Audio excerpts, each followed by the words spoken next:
Dr. Watson, would you kindly close the door behind you so that we can limit the price of your carelessness to merely hours of work rather than days? My apologies, Mr. Holmes. I found myself rather taken aback. I saw tidier houses in war-torn Afghanistan. Are those my surgical needles? I ran out of tacks and the matter required immediate attention. Was that my supper? Plainly not, for I was the one who ate it. I set it aside for this evening. And for that, I am grateful. Is that my bed? Watson, since you've proven yourself a master of observation, might I ask you to apply your skills to a more pertinent question? Namely, the whereabouts of today's newspapers. They are the key to everything. The newsboy is usually reliable. Medically speaking, I often find that the key to everything is good sleep. In a bed. Your papers are here, on the table. Let us see what the postman brought today.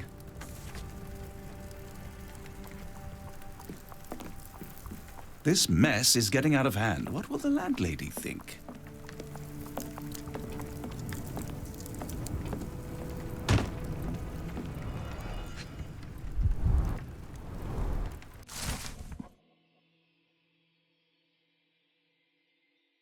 Local gossip, all of it uninteresting.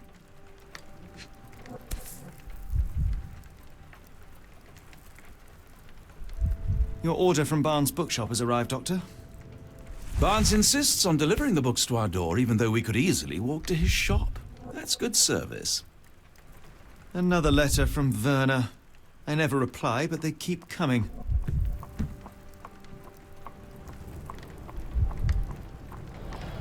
I don't see the Strand. Where is it? Pardon me? I am on the precipice of uncovering a pattern of crime across London spanning many months and involving many men. The missing paper cannot be a coincidence. That's preposterous. My dear fellow, life is infinitely stranger than anything which the mind of man can invent. Well, life used your newspaper to wipe its posterior, so after that unpleasant discovery this morning, I disposed of it. But in lieu of the Strand, perhaps I can deliver you something equally tantalizing. I have just returned from a patient of mine, Captain Stemwick, who... No, that will not do. Grab your coat, Dr. Watson. Let us hope nobody has collected the dustbin.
The dustbin is yours for the digging, Mr. Holmes.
What does it say? What does it say?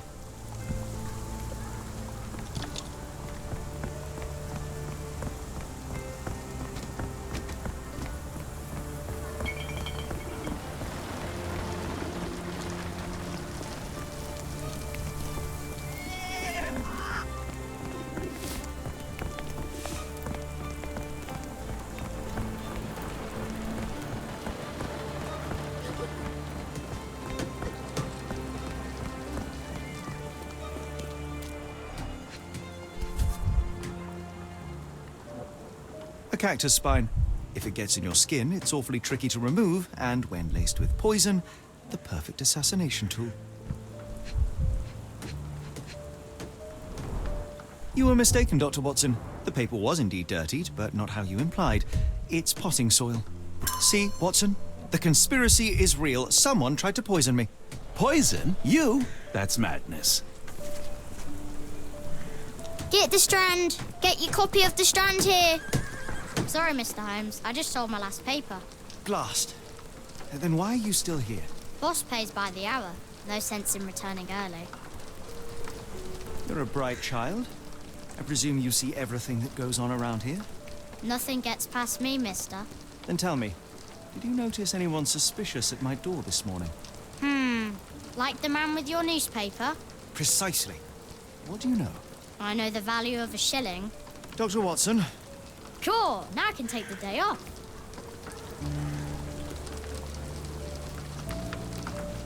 which way did he go? Not sure. I was distracted by customers. Sorry. Did you see what he was up to? Nah, not really. I saw him approaching your house, but I had a customer. Then there's a loud bang. I ducked down. Not because I was scared, because I wasn't. I had to protect the merchandise, and all I could see was him kneeling at your door. Can you describe the man you saw?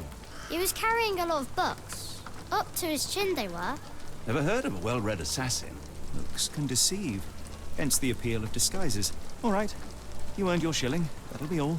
Thanks, Mr. Holmes. Maybe I could be your eyes and ears, if you have more shillings.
Come now, Mr. Holmes. Murder? Yes, Barnes has his quirks, but he Get the also has his Strand! scruples. Get your copy of the Strand Not here! every pawn knows it's part of...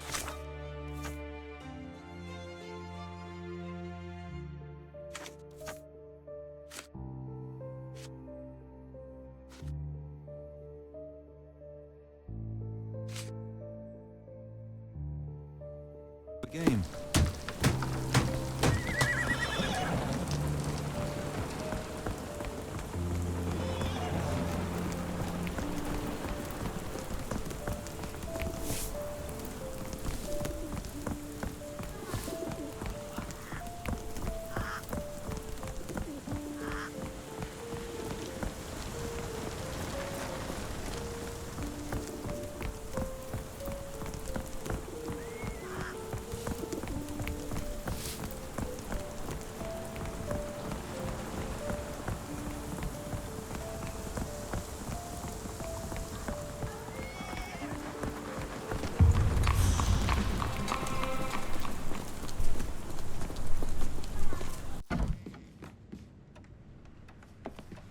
Do you even have enemies that would want to kill you?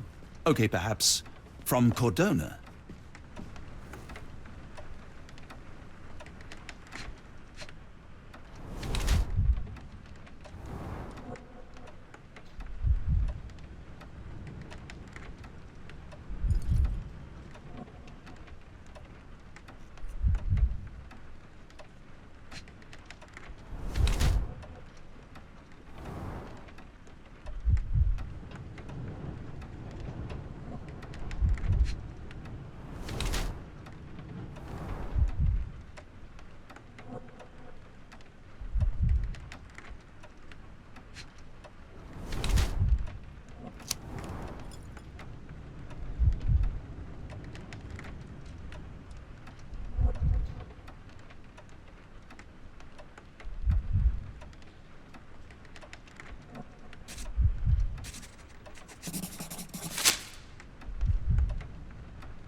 Mr. Barnes, a word.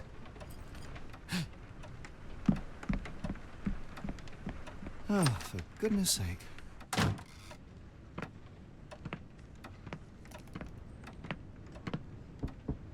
Who goes there? Sherlock Holmes. Now will you please... Mr. Holmes. Golly, I did not see you come in. Would you care to answer some questions for me? Well, I wish I could, but I am deep in the weeds with work. How about we reschedule in a month or two? Come now, Mr. Barnes. It will only take a moment. Really deep in the weeds with important things. Well, help yourself to any book. Just take it and pay later. I trust you, Mr. Holmes. Barnes doesn't seem like himself. Why is he acting this way? You're asking the right questions, Doctor. Let's find a way to coax him out.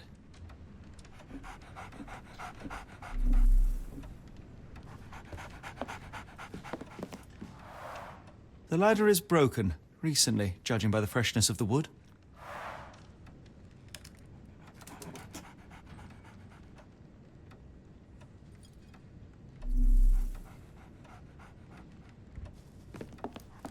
So, Barnes has a dog now. Who's a good boy?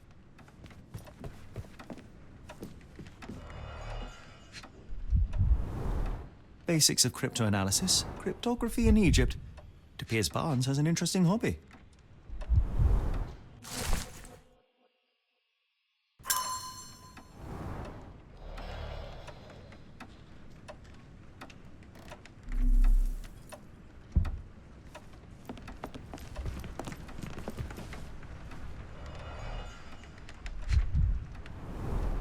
In the language of Mycroft's secret agents, it's a sign. Dried flowers are replaced when the job is done. I wonder who the recipient is. An improvised stand, but it does make the flowers more visible.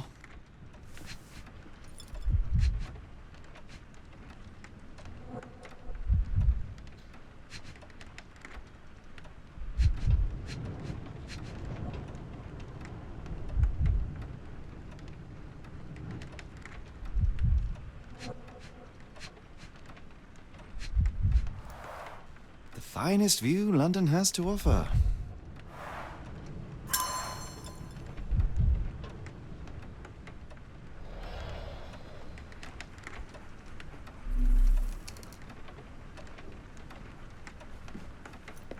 Barnes has always been a little odd, but this is uncharacteristic even for him.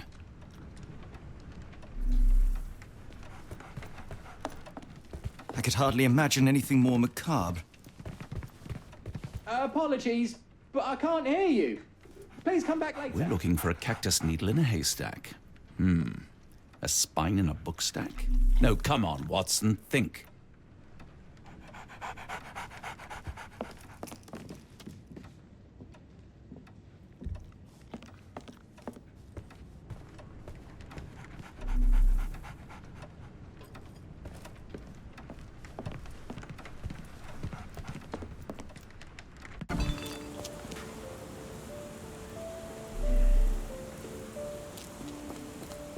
The weather is dreary, isn't it? To be fair, my flowers could use the rainfall. Encouraging people to stop and smell the roses? Our national emblem. God save the Queen.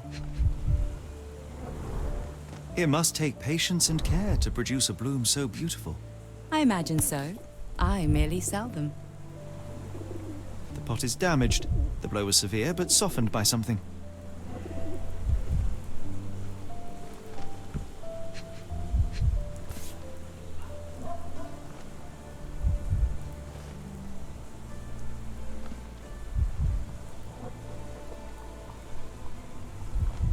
A familiar spine. Is this what I found in my dustbin?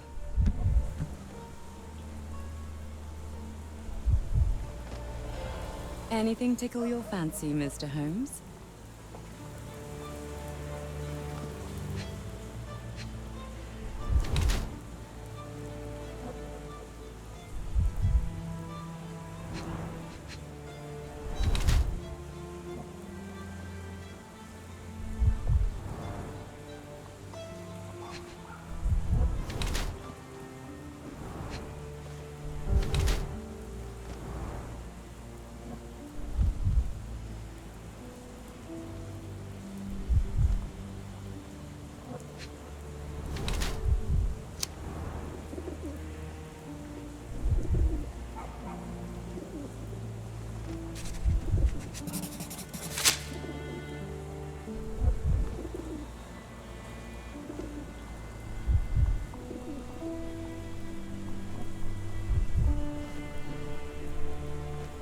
My condolences, Mrs. Fleming.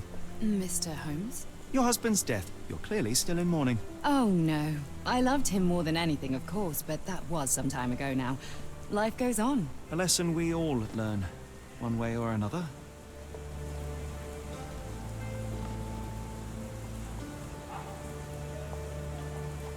I'm afraid I can't help with that, Mr. Holmes. One of these things is not like the other. Come again? The cactus. Those fearsome spines can prove a devil to remove, and the sap is often toxic.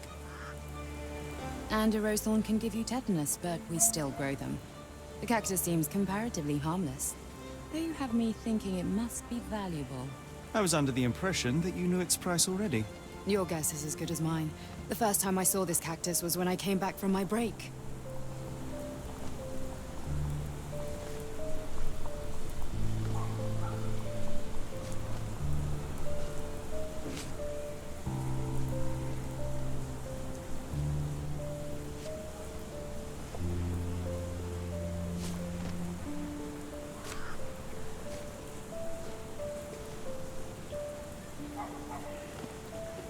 What do you make of the flowers in Barnes' shop window?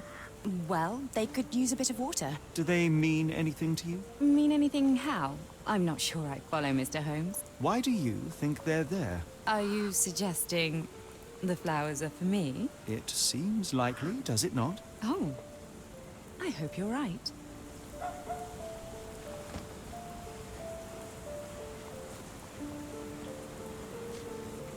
Are you sure you're asking the right person? I'm just a flower seller. Are you sure you're asking the right person? I'm just a flower seller.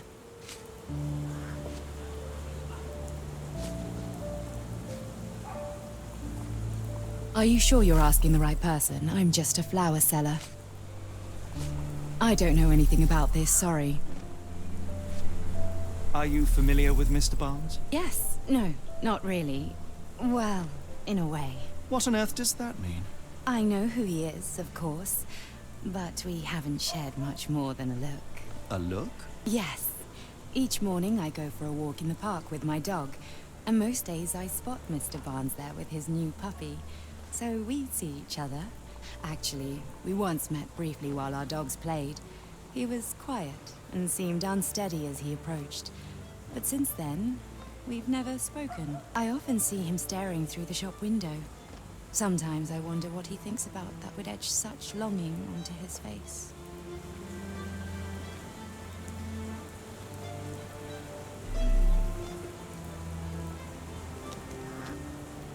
I like bookshops. One of the few spots in London where you are shunned for making a racket. Hello there. What's your name? Lily, I know, not very original.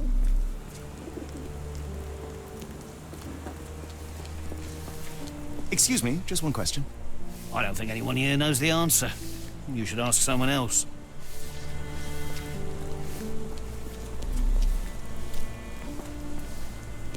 May I ask you something? No, I don't know anything about that. Help me, please. Sorry, sir, I can't help you.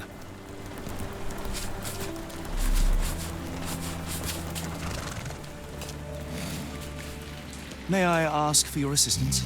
I can't tell you because I don't know. Help me, please. It is a shame I can't answer your question.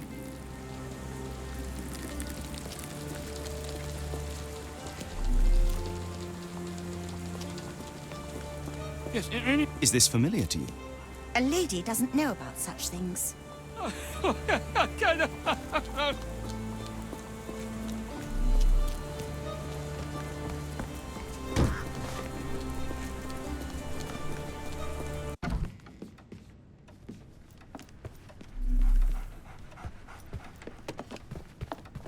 So, Barnes has a dog now. Who's a good boy?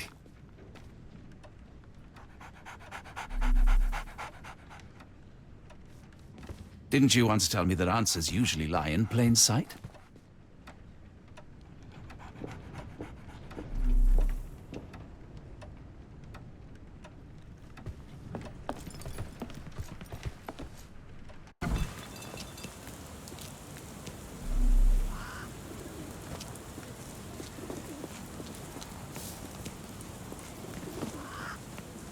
I should have worn something warmer.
I think perhaps I have been chasing shadows.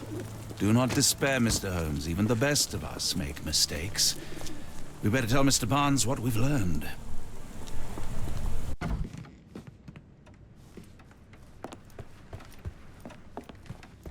Mr. Barnes, I know what you did, and I know why you did it.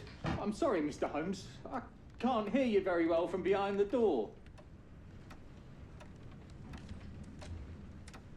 You ordered a cactus from the plant catalogue and then left it for Mrs. Fleming as a gift. You place flowers in the window to get her attention and wear high heels to appear taller and more desirable. You are her secret admirer. I couldn't read this morning's edition of The Strand because it was covered in soil and spines. I know you dropped a cactus on it and then fled. Barnes, it's Dr. Watson. Rest assured we are not interested in disclosing your personal affairs to anyone, including Mrs. Fleming. Please come out. All right, then.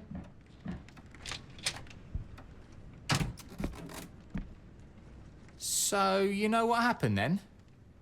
I was on my way back from the post office, having picked up the cactus and some books. It was quite an awkward package, heavy too, and when I got to your door, I dropped the cactus in your paper. Forgive me. I needed that paper to prove a theory and prevent a crime. Your actions were rather disruptive. Your clumsiness carrying the post is matched only by the clumsiness of your romantic gesture. Oh, it's true. I am useless with this sort of thing. I'm not even sure if Mrs. Fleming noticed. As in most things in life, truth is the answer. Cease with the abstruse signals and anonymous gifts, and simply talk to the woman. What is the worst that can happen? She rejects you, and you are freed from this endless purgatory. That... Yes, you are correct, of course. I do have a slight tendency to overthink things. Thank you. So, at last, we return to the matter of the paper. I'm investigating a string of burglaries. Did you perhaps read of any before the edition was spoiled? I don't recall, but you're welcome to read our copy for yourself. You had an issue of The Strand here all along? Well, naturally. I am a bookseller. I have a subscription to every magazine and newspaper in London. So you ought to be familiar with the concept of burying the lead. Oh no, my apologies, Mr. Holmes. I'll make it up to you however I can. I am an expert on obscure languages and translation and Yes, okay. Just give me the paper.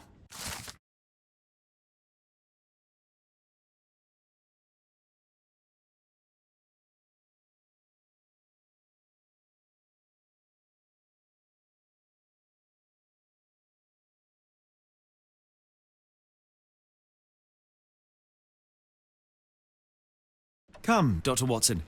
Let us put this matter behind us. Farewell, Mr. Barnes. I hope to hear good news about you and Mrs. Fleming.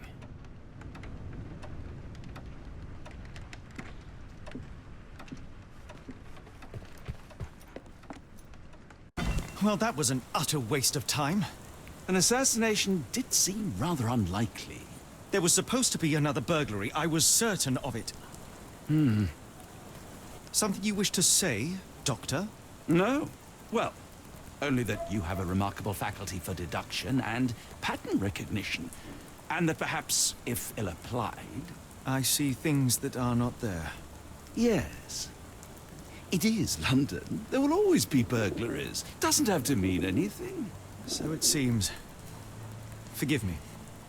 Without something to occupy my mind, I turn into an entirely different animal. Which brings us back to my news from earlier. I think I have a case for you, a real one. Truly? Indeed. Though perhaps not as thrilling as your stories from Cordona.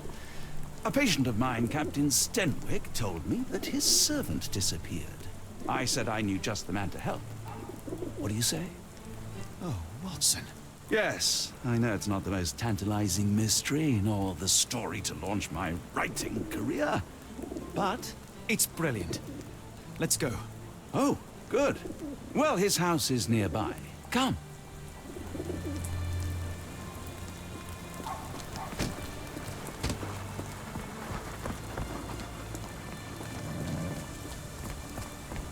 Not much further now.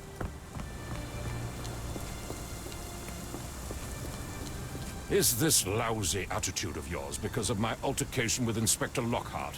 Did he put you up to this? Sir, the inspector has nothing to do with it. I'm telling you the same thing I tell anyone seeking a missing person. Good day, gentlemen. Forgive the intrusion. Captain Stenwick, this is my colleague Sherlock Holmes, the consulting detective I told you about. At last, a professional. This useless officer refuses to do anything about Kimmy here, my missing servant. What was your name again? I shall be certain to inform your superiors. Sergeant Ruffles. And it's my superiors who made this decision, sir. Why has the police department decided not to help? We investigate murders, thefts, fraud, arson, real crimes. A servant walking away from his master is not our highest priority. That said, if we find Kimahia breaking the law, we'll be sure to notify Captain Stenwick. Have there been other disappearances lately? Of course, here and there. But when life is tough and opportunity comes knocking, you can't blame those who answer. Now, I must be off. Best of luck in your search. You heard that, didn't you? The way that man spoke to me. I shall need your written testimony. Then we can lodge a complaint. Captain, perhaps Mr. Holmes' time is better spent learning about your servant, so that he may begin his investigation. Ah, yes. Quite right. Fire away. Tell me about Kimahia. He's foreign. A Maori. All the way from New Zealand. Biggest man you've ever seen, and as strong as two. Dark hair and fearsome tattoos. He doesn't speak a whit of English. Never bothered to learn. But I made do with pointing. I invested a lot of money in him, so he must be found. When did you last see your servant? Kimmy here normally brings me the morning papers, but yesterday I had to get them myself. He must have escaped the night before yesterday. May I see your servant's bedroom? His shack is in the garden. You can't miss it. Did you search the room? Of course, but only to check he wasn't lying dead inside. Everything seemed normal at a glance. Is there any reason Kimahia may have left? I should think not. He had all he could have wanted. Gainful employment, new clothes, and all the cabbage he could eat. I take it this is the first time Kimahia has vanished? Undoubtedly. The man seemed terrified of the city. I think it was all the noise. He never left this estate. Should he cause any damage, I will bear the responsibility, for it was I who rescued him from savagery and brought him here to England in the first place. Did Kimahia make off with anything of value? Heavens, no. I would have mentioned it to Sergeant Ruffles. Still, he must have fled with some money on his person. No. I kept his wages in my safe.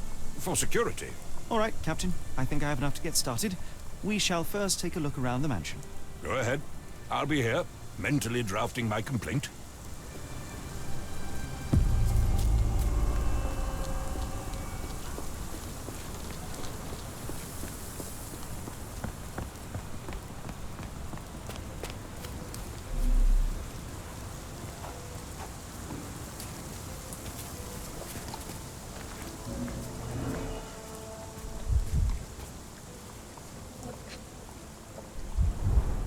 Chewing tobacco.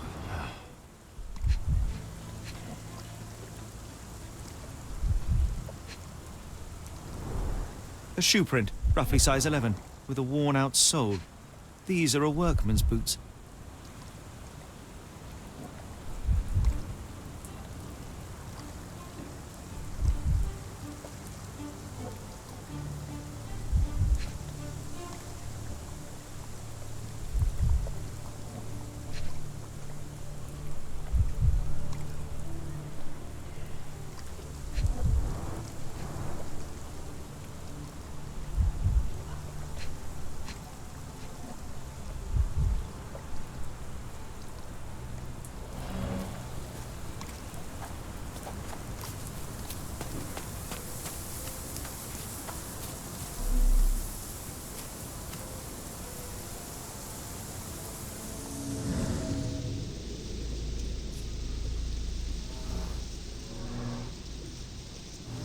Could have left these tracks. They seem fresh.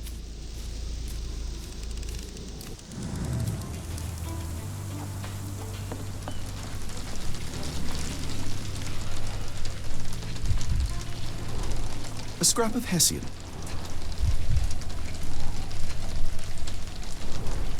These were sturdy boxes. It would have required a serious blow to break them.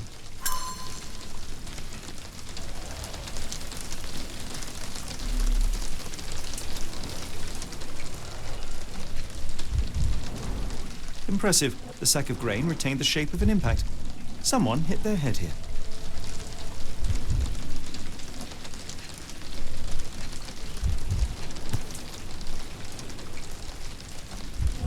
A small navy spyglass.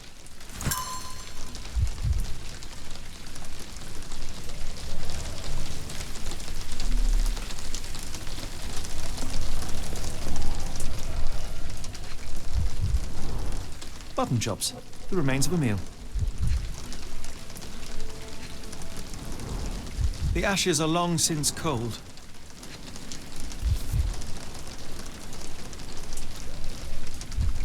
A heavy chemical odor. Lend me your nose, Doctor. Ah, I'll never forget that smell after my time in Afghanistan. That's an opioid, Mr. Holmes, a narcotic. Is this a Tanifar, a Maori water spirit, or something else? Either way, it's giving me chills.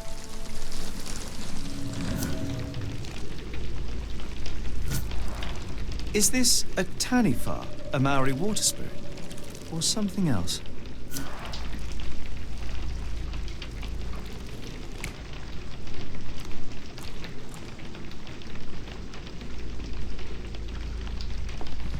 No air coming through it.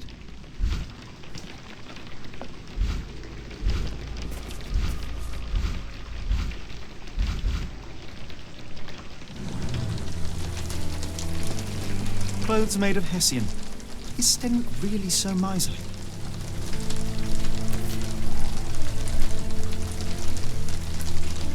A Maori nose flute. Ngurus, they're called.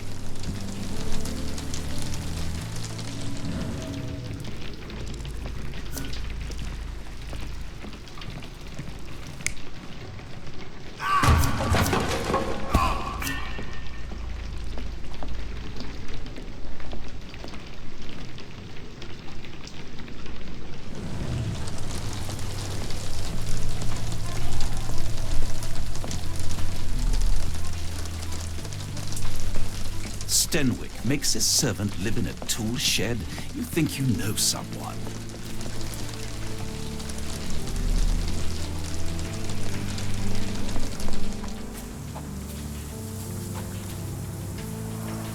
This lock is quite unusual.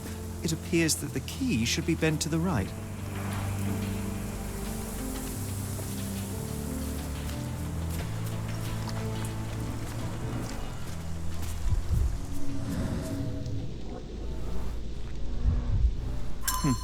Looks like a knee print.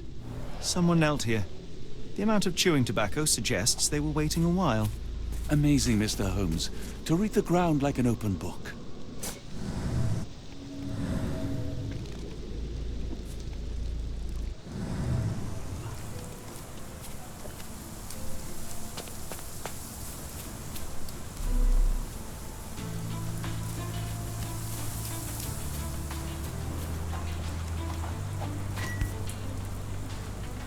The rag reeks of smoke. Someone plugged the chimney.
through it.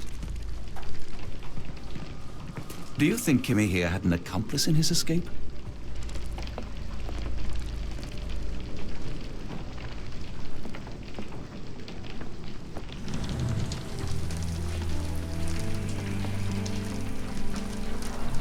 Is this a Taniwha, a Maori water spirit, or something else?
air coming through it.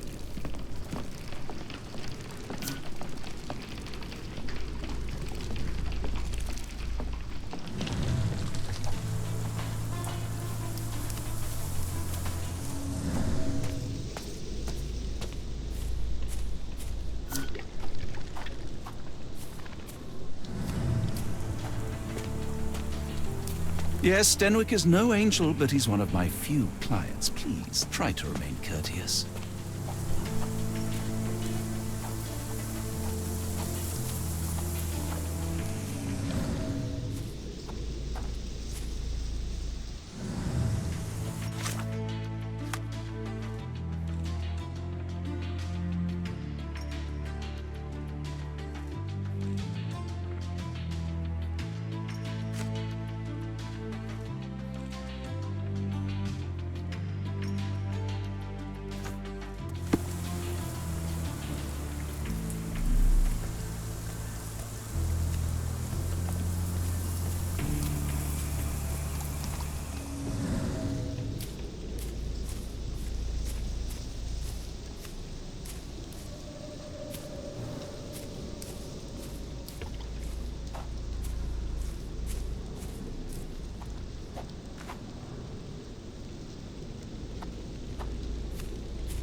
Someone moved a cart to this spot and then took it elsewhere.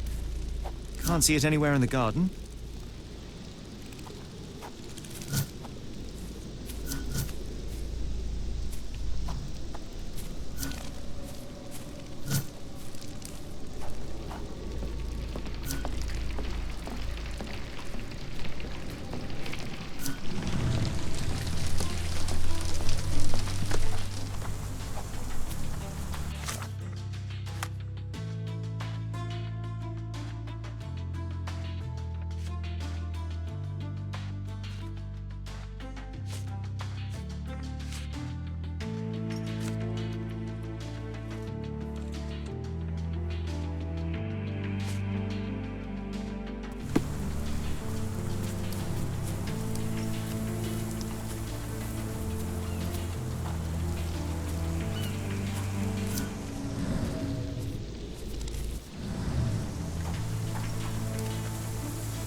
I thought you were meant to be intelligent. The door to your garden has an interesting lock. Yes, I have uncommon locks on every door of my mansion. It makes them harder to pick. Kimmy here and I both had a set of keys. I'll need to borrow them. No, you'll need to do what I tell you to do. Examine the garden.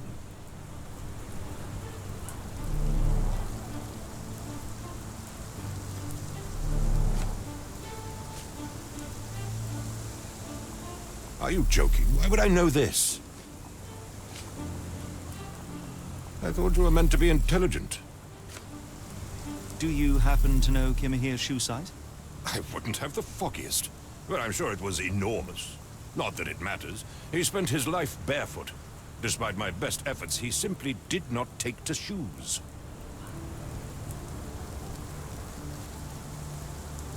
Has Kimahir ever indulged in tobacco? No, the man doesn't even drink. Are you certain? I found chewing tobacco in the garden. I controlled Kimahir's expenses since he struggled with the currency. I would have known if he used tobacco. I came across a pile of Hessian clothes in the shack. Are they Kimahir's? Yes. I had to give him something to clothe himself. He seemed unfazed by his bare skin, but I found it distracting. I thought you were meant to be intelligent. Is this spyglass familiar? I don't recognize it. Could it be Kimahir's, perhaps? I doubt it. I never saw him with it, nor could I suggest how he might have come by it.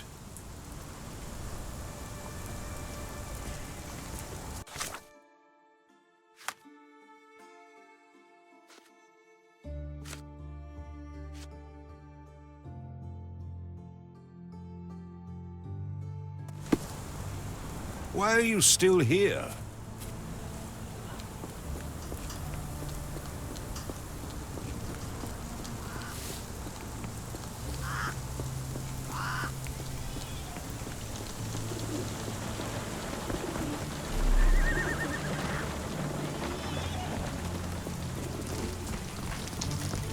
Are you able to help me? I'm really sorry, but I can't help you. Try asking someone else.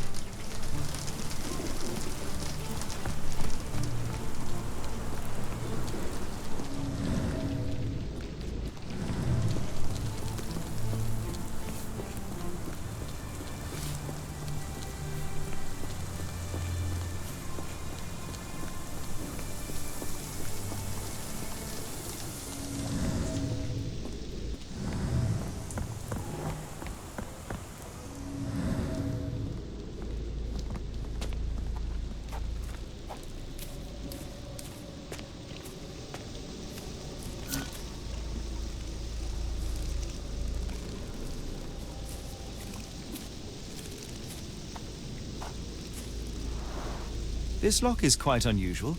It appears that the key should be bent to the right.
Surveilling from afar, the intruder waited for a window of opportunity.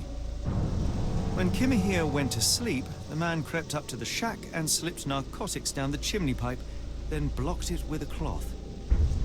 Kimahir inhaled the sedative and fell into a deep sleep. The intruder tried to move him, but the man was heavier than expected.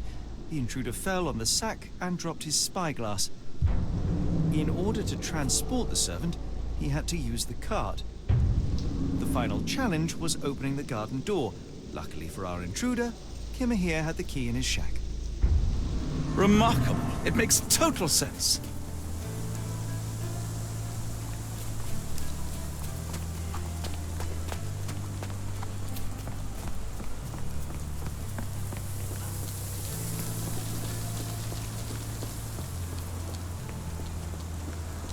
You'd best have found something by now, gentlemen. I found the residue of narcotics in Kimahir's brazier. There are several explanations, perhaps your servant's recreational interest, or an attempt at poisoning. Cut to the chase, Mr. Holmes. I fear that someone may have spied upon Kimahir. Likely the owner of the spyglass I found earlier. It appears they were watching for some time, as there was an impressive amount of chewing tobacco on the ground. And your point? You said that you checked the shack earlier. Did you notice the cart tracks near it? Now, one ought to expect a servant to make regular use of such a thing. Indeed, I would have overlooked the detail were it not for the cart's absence. If, as you say, Kimahir never leaves your estate, then where did it go? I expect answers from you, Mr. Holmes, not questions. I won't keep you in suspense any longer, Captain. Kimahir was abducted by the owner of the spyglass. When your servant fell asleep, he slipped a narcotic into Kimahir's brazier to make him sleep even more soundly. In order to carry a man as large as Kimahir, the intruder stole the cart and rolled him right out of your garden. Now, hold on. All this simply to tell me what I already know? Why haven't you found him yet? I only arrived a moment ago. It is, frankly, incredible that I have already deduced so much. Every second you dawdle here, waiting for me to stroke your ego, is another second wasted. I'm not interested in the how, the why, or the who. I am only interested in recovering my investment. Spare me the claptrap, boy, and go and fetch my servant. Captain, you are so addled by delusions of competency that you miss the blindingly obvious. Without the assistance of others, you are utterly incapable. Kimahir endured your nonsense far longer than I will. The point is, Captain, we're telling you this for a reason. The intruder fled through the garden door, and we need a key to follow his trail. Well, then you should have led with that. Here you go. I hope you'll return soon with good news. And in the meantime, please teach your companion the art of brevity.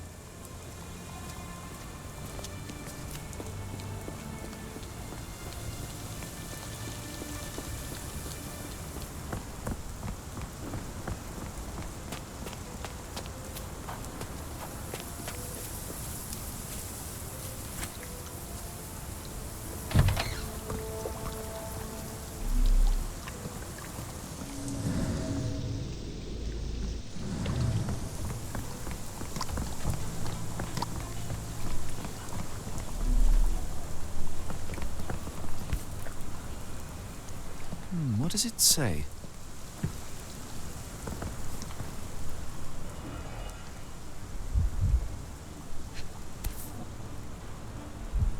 A strange substance. I have my suspicions based on the color and consistency, but would you care to hazard a guess, Doctor?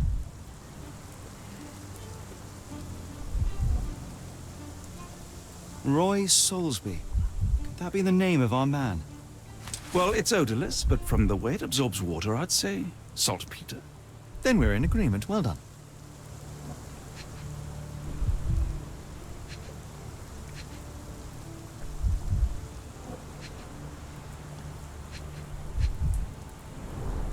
Wheels picked up grass along the way. Kimahir's cart, I gather.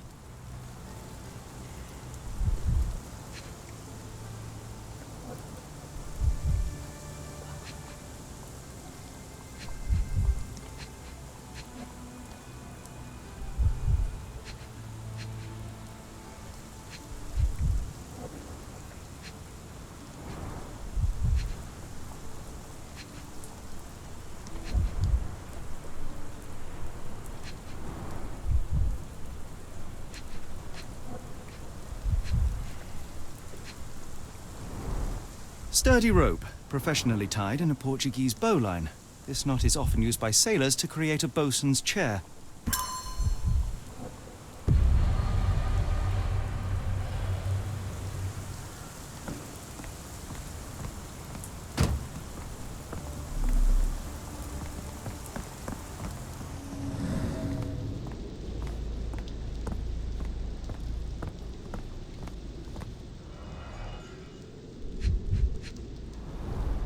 A large pile of horse droppings. Many cigarette butts. Someone stood here for hours. There was a cab waiting here. Our abductor slipped in and then off into the night.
The Strand proved not so useless after all. The saltpeter accident. Doctor, do you recall? The Port of London. Of course. The footwear, the spyglass. Indeed. We shall need to take a cab there. Where to, Guv? The Port of London, please. I will show you where to stop.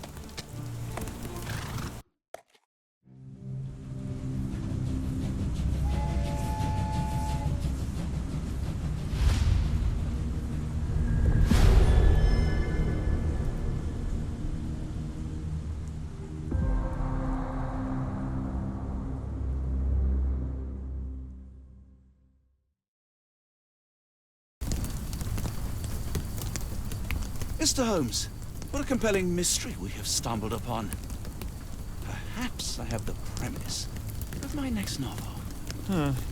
One kidnapping does not a story make. Stop! A black cat crossed before us. It's a bad omen. I do not take you for the superstitious type, Doctor. Such things are mere fantasies, tricks of a feeble mind. One imagines a physician would keep a surer footing in reality. Perhaps. Before the war, my time abroad was difficult. Once, I came across an Afghan, bleeding, who I could not save. He pressed a rosary into my hand. A gift, he said, so as to gain God's favor. After that... Dr. Watson? Yes, well, I shan't get into details, but sometime later I found myself lost in the desert. Dehydration set in, and things grew ever more dire. The man's words came to me. I said a prayer, placed the rosary on a rock. A gift to gain God's favor. And you were rescued? Yes. A detachment of British soldiers found me. To whom I'm grateful. Without their diligence, you would not be standing here and I would not have this case. I'm sure you have another explanation prepared, Mr. Holmes, but I think I shall cling to the occasional superstition all the same. To each his own, Dr. Watson. So long as it does not interfere with my methods, do it. We must press on, cat or no cat. The question remains, why abduct Kimahir?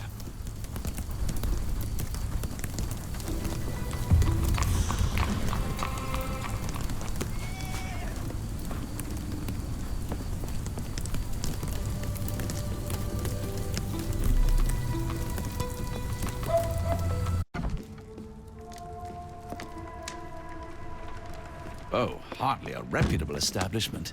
I've seen worse.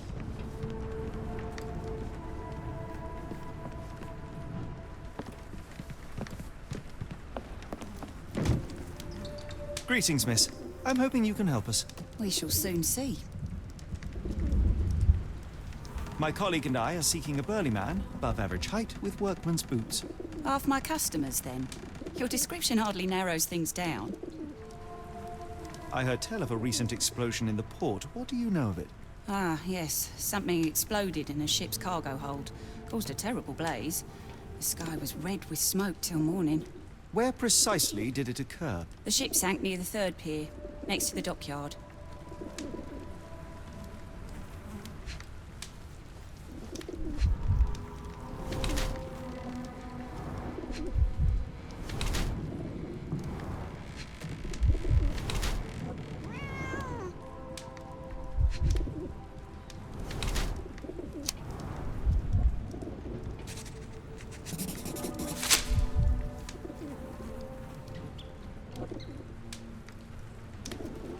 Your clothes are already tight, and soon they won't fit at all.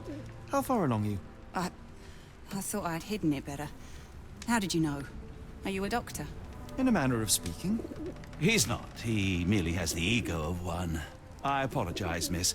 Mr. Holmes is fond of his observations, but I am the doctor here, not him. Do you need any help? I'm fine, thank you.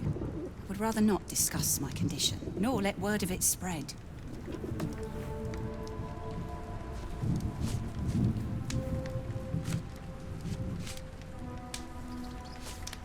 Are you familiar with a Roy Soulsby?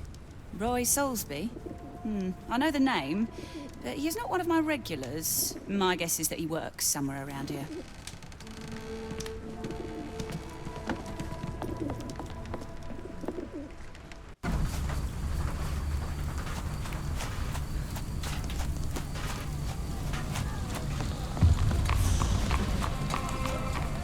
The coffin won't go away and the doctor's too pricey.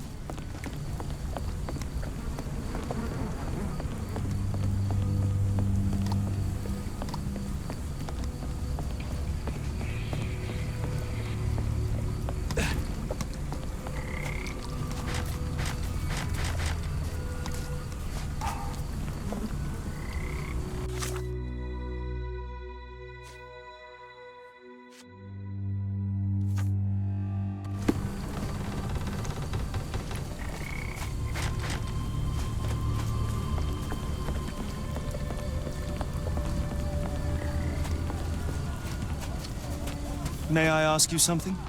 I'll be happy to help you. So listen to me. Can you satisfy my curiosity? I can't help you with this.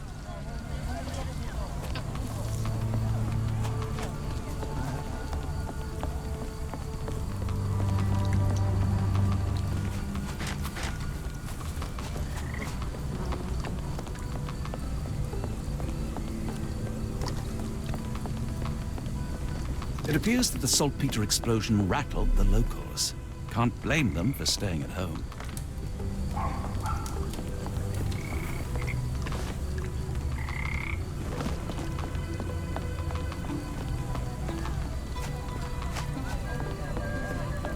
Almost no fish the last couple of days.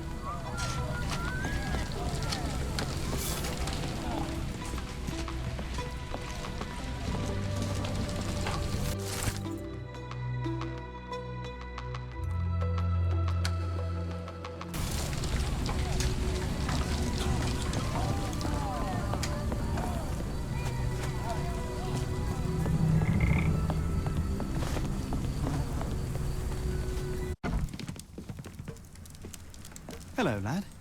Is this where I may find Dea? You read the poster? Yes? You know where my brother Girves is? Sadly, no. Well, not yet. Where did you last see Girves? He worked at a, warehouse. This man, Roy Soulsby, gave him the job. He paid him a necklace. Do you still have the necklace that Soulsby gave to Girves? Girves left it near the, shrine. I tried to sell it to buy Amma medicine, but no one wanted to buy. I want to speak to Dea. Is she around? Amma, my mother, she got sick after the fire. Big red smoke. She couldn't breathe, so I took her to the doctor. Now I am in charge. How would you describe this Soulsby? He was big and strong. He had a big scary eye. Scary, you say? Yes, like it was made of metal. Don't go anywhere.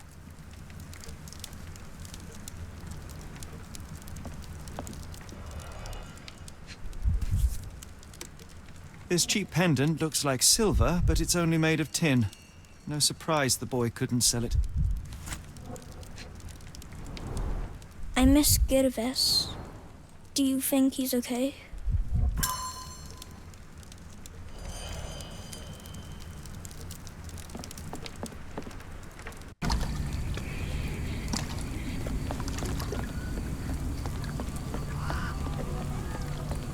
The coughing won't go away. The doctor's too pricey.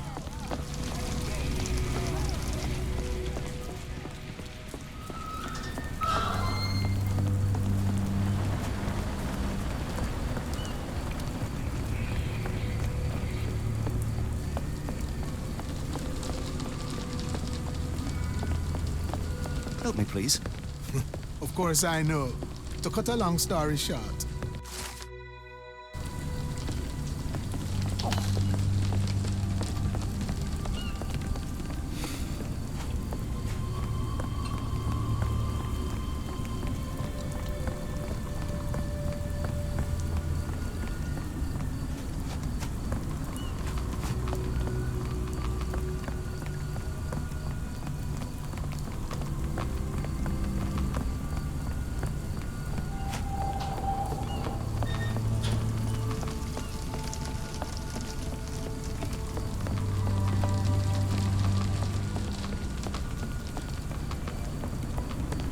Ma Dalton swears she saw ghosts in Warehouse too. The coppers even went over there. Must be serious.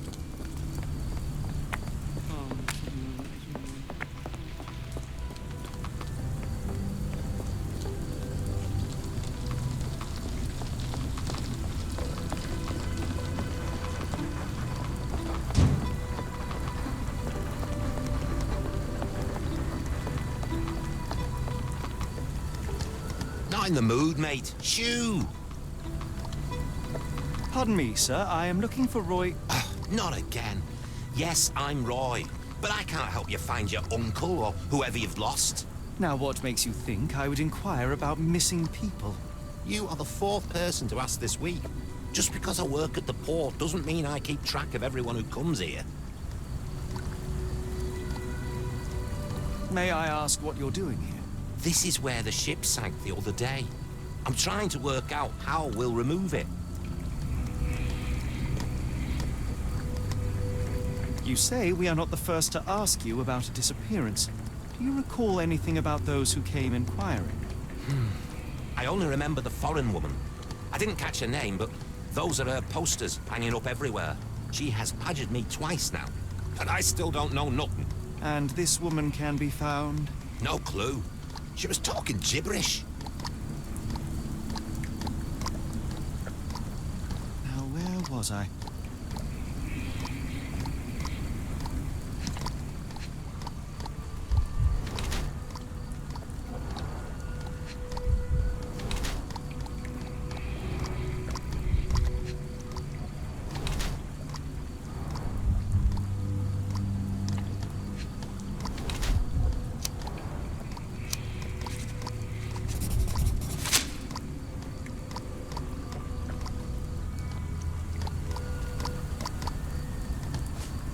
Have you seen this before? My card? Where did you dig that up? At a crime scene near Baker Street involving a young servant's kidnapping, I might add. No. Someone used it without my consent. How else would it end up there?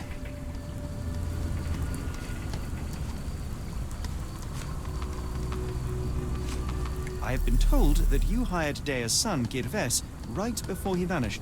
His brother also said you had a metal eye. What do you make of this? Tell that him to stop making things up.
Have you ever heard of a man with a metallic eye?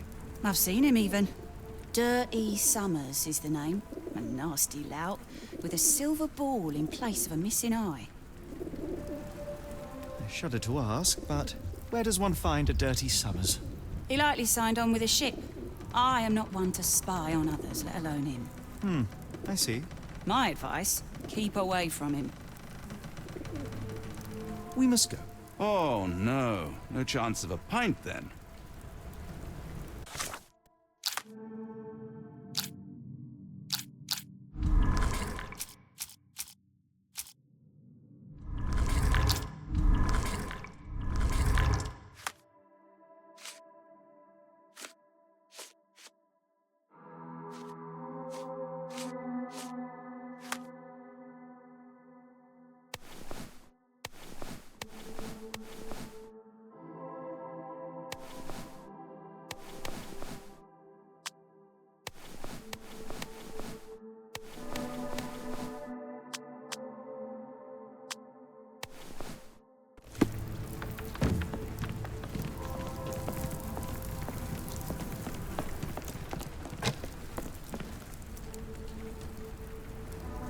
Doesn't look like anything to me. Never heard of it. Never heard of it. Never heard of it. Doesn't look like anything to me. Never heard of it. What do you know about this poster? A foreign woman asked to put it up. She's plastered them all over the port. Any clues as to her whereabouts? None. It was hard to understand what she was saying. What can I get you?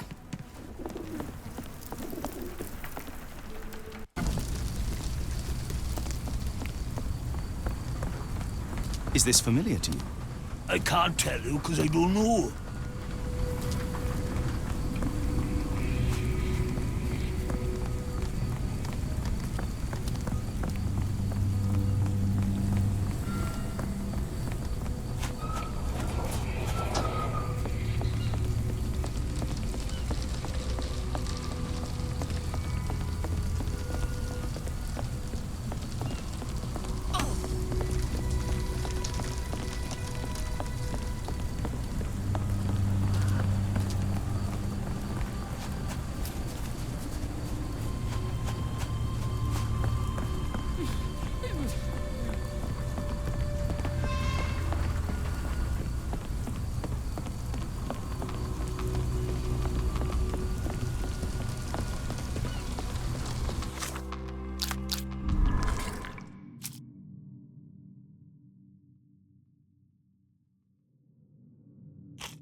What are you gawping at?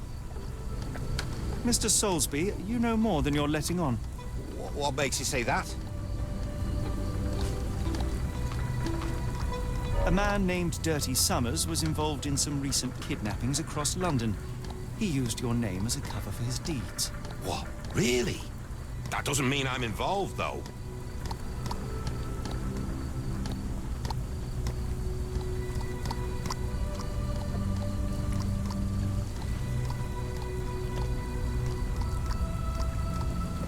Your calling card was found at the crime scene. That's enough to make you a suspect.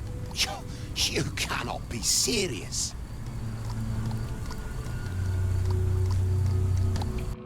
It's true. And that's before mentioning your gold watch. It's brand new and awfully expensive for a customs officer. Clearly you have found yourself another source of income. I'm sure Scotland Yard will be delighted to investigate further. All right, stop. Look, it's not as it seems. I did not partake in the kidnappings. I'm all ears, Mr. Soulsby. Yes, I know Summers. He paid me to turn a blind eye to his business in the warehouse area. Just that, on my word. You did not tell me which warehouse he used? I do not recall, but I used red paint to mark unsupervised warehouses. Ought to be one of them. What else can you say of Summers? He is a regular at the Cursed Mermaid. Goes there with his crew almost every evening. What for? I don't know. I assumed just for a drink.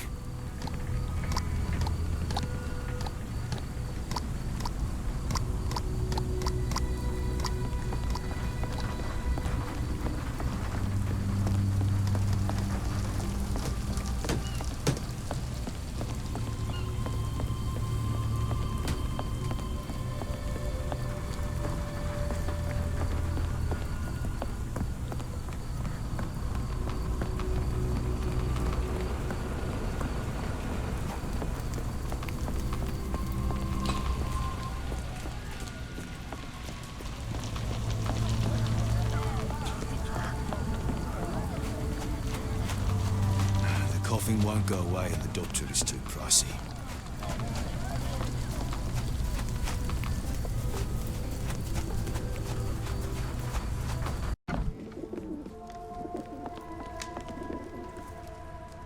Why do I have the feeling that you know more about Dirty Summers than you're letting on? I have nothing more to add, sir.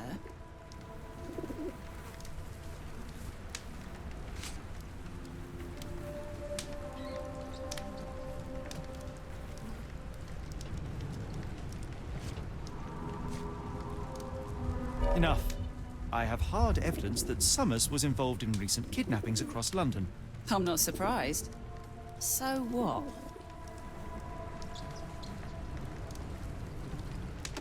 A customs officer, Roy Soulsby, testified that Summers was a regular here. You must know something about his business. All I know is his drinks order.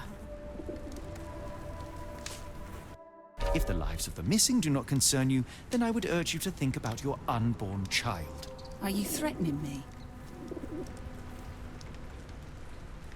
Many people are missing, and the main suspect based himself in your establishment. One word to Scotland Yard and your life takes a turn for the worse. Now, spare yourself the trouble and tell me all you know. Okay. Summers hired my private room. I think he used it to recruit people, but I haven't seen him in a few days. He paid me cash, so I paid him no attention. Nor did I touch anything inside. Here's the key, go and do what you will. Just leave me out of it.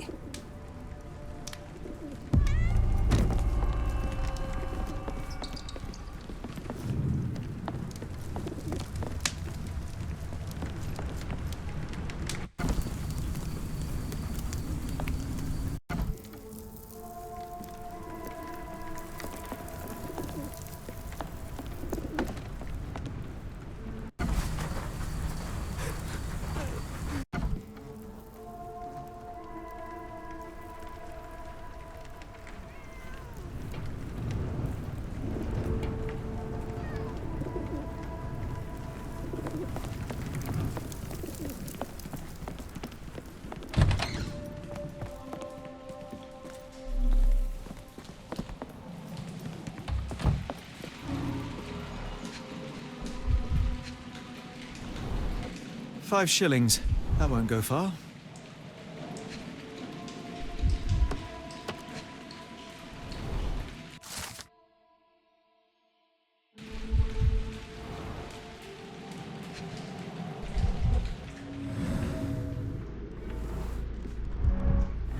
Strange symbols. I don't recognize them.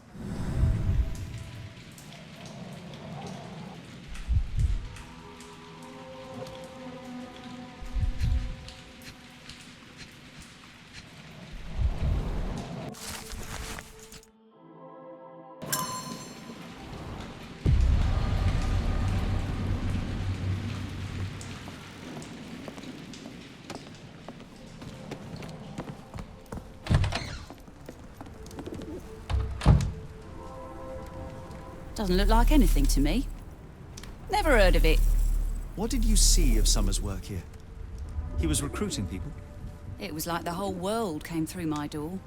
People of all creeds and colours, but always strong, always tall.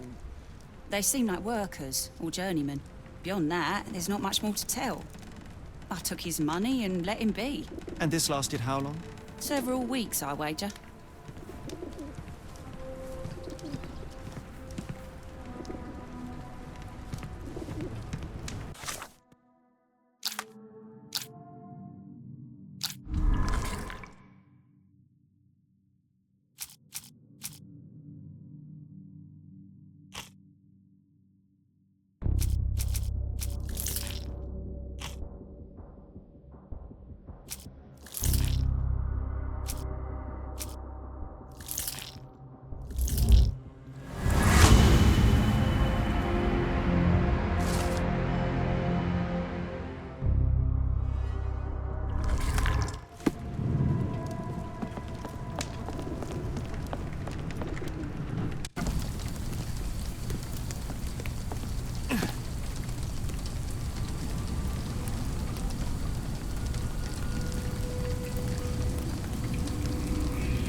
Ma Dalton swears she saw ghosts in warehouse too. The coppers even went over there. Must be serious.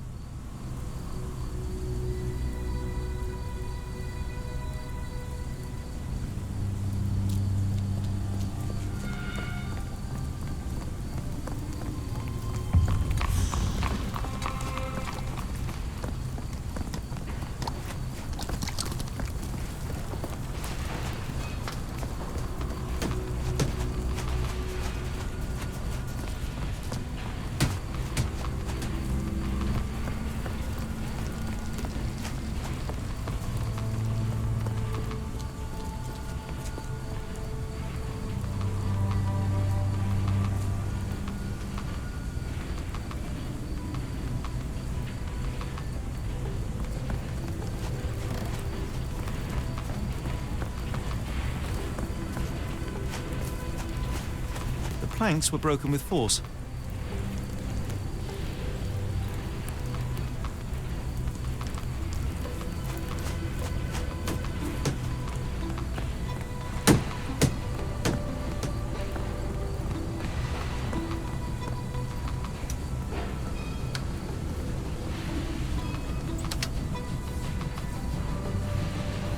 Really, Holmes, this ought to be beneath you.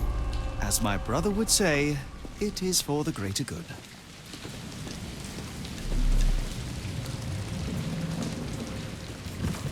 This crank saw some use. This crank saw some use.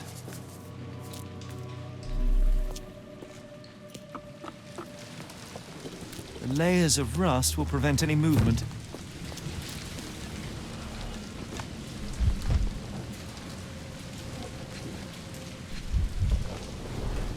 Mold. That's why you don't leave sailcloth lying out. Good quality, but torn in many spots.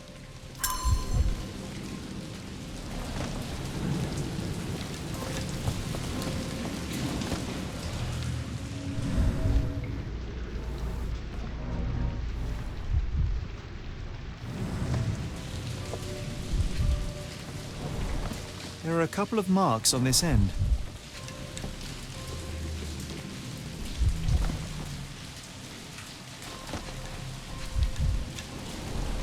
The scratches are fresh, left by something metallic.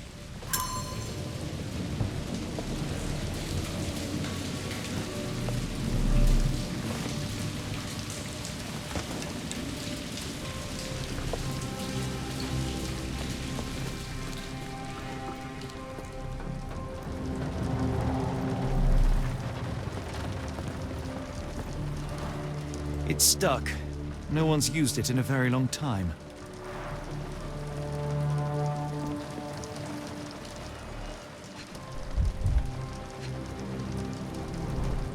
Fit for a crank. Well oiled and well maintained.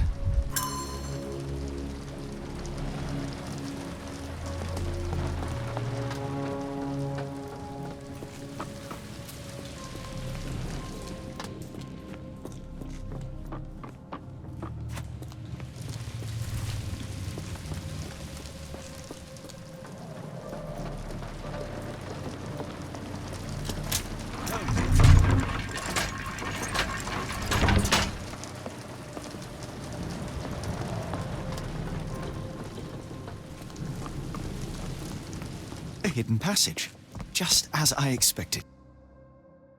Wait here, Watson, and keep an eye on the doors. I'll scout the premises. Will do. Be careful down there.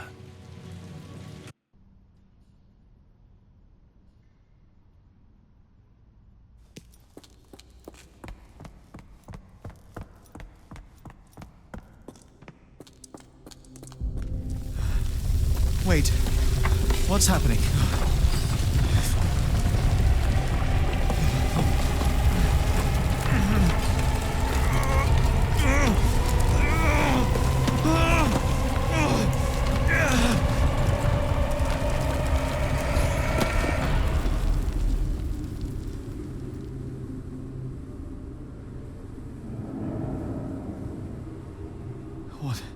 What is this place? Where am I?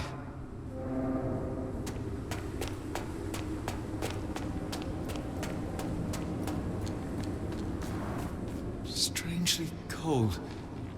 Something is missing.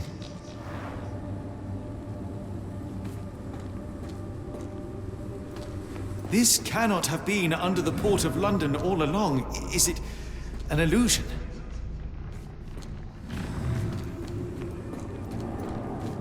The only way forward is the abyss.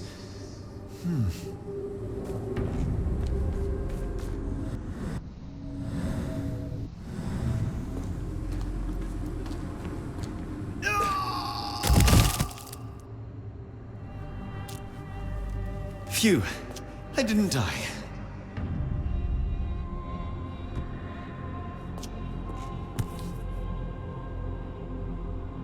It is icy cold and pulsating.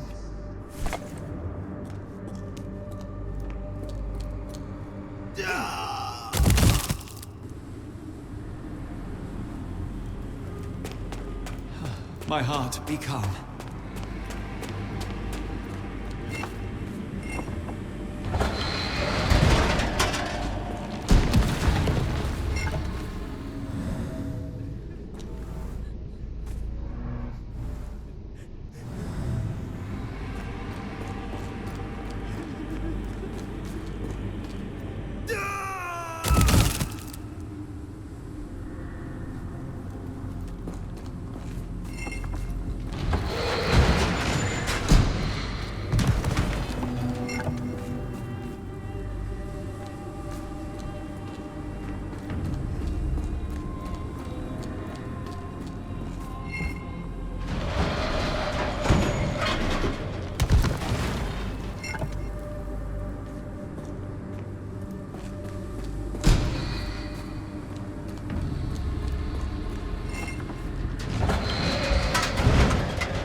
now I am somewhere else. How? It's harder to breathe here. What is that? Oh, no! This is unspeakably revolting.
Head is already spinning. When will this end? There are 2 recesses.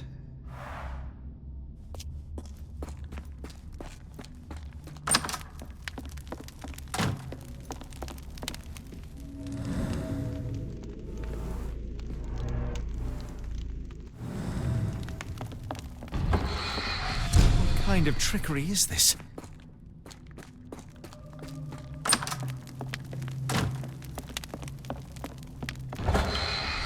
My head. What just happened?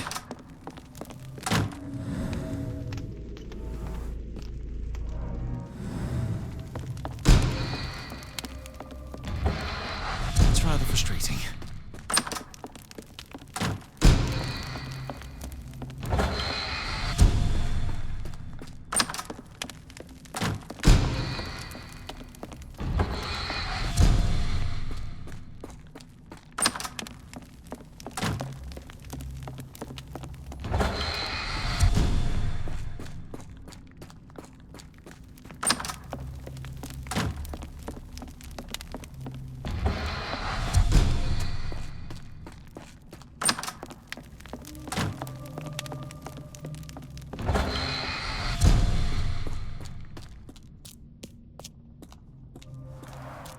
There are 2 recesses.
A hidden passage.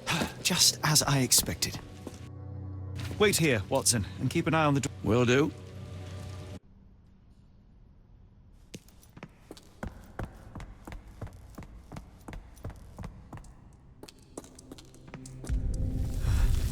Wait.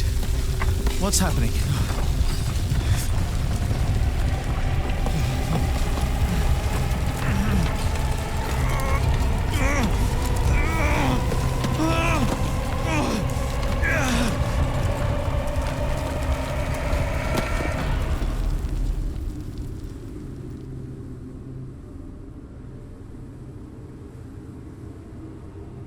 What is this place? Where am I?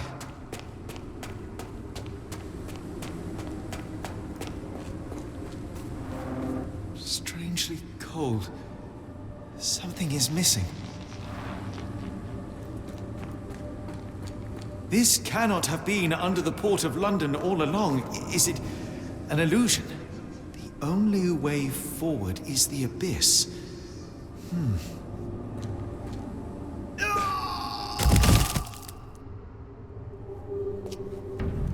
Phew, I didn't die. It is icy cold and pulsating.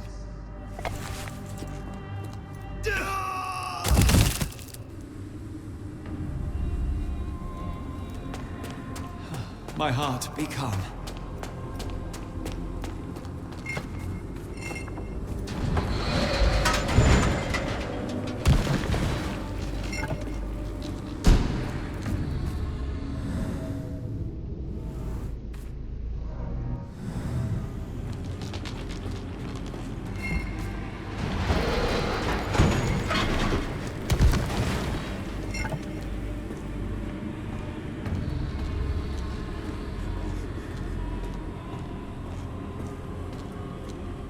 Now I am somewhere else. How? It's harder to breathe here. What is that? Oh, no! This is unspeakably revolting.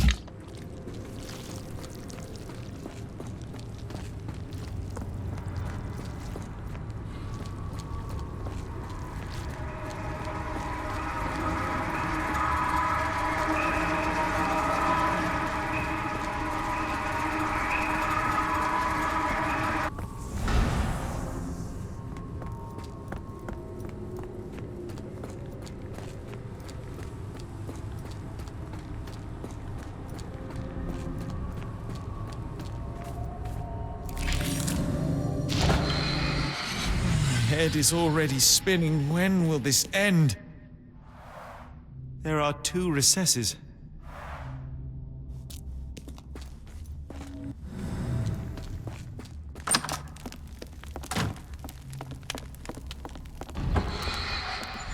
On my head. What just happened?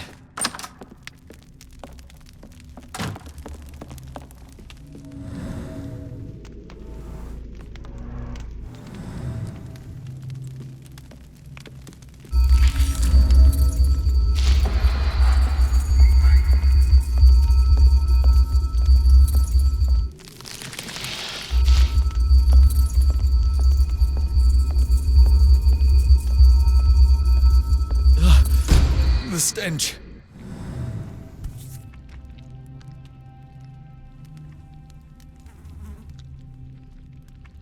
A strange stone.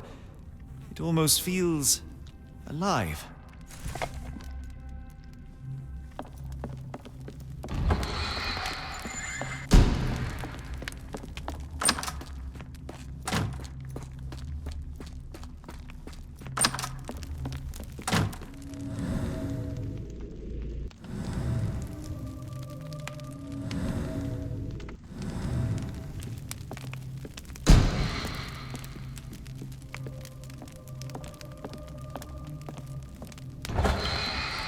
It's rather frustrating.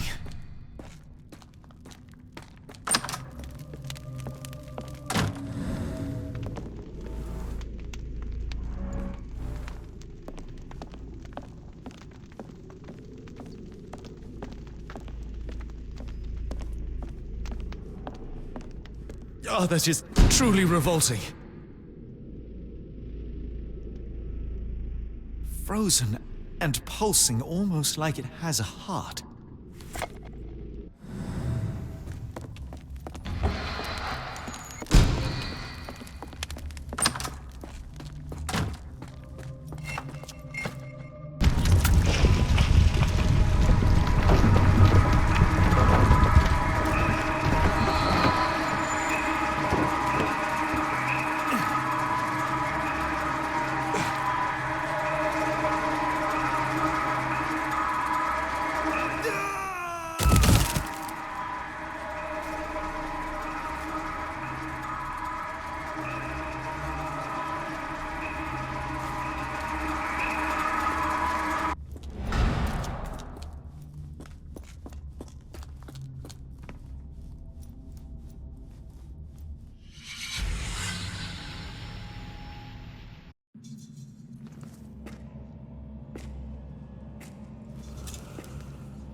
Did I get out?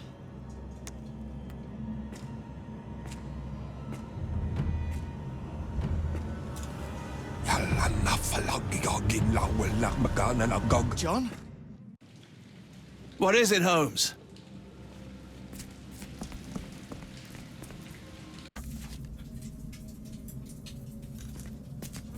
Watson! Holmes, where are you? Holmes. Holmes. Are you all right? Fine. Watson, I'm fine. Thank you for asking. Fine? By Jove, you should have heard the way you called out my name. It was just a game of shadows.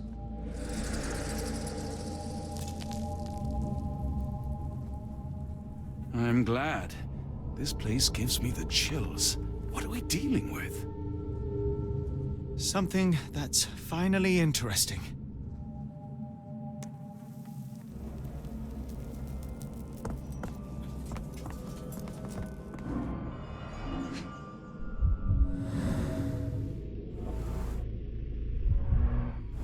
Someone used mud to draw a cross in a rectangle.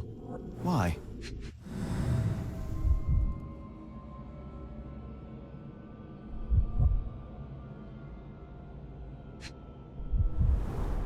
These clothes were crudely cut off someone. An American, judging by the style.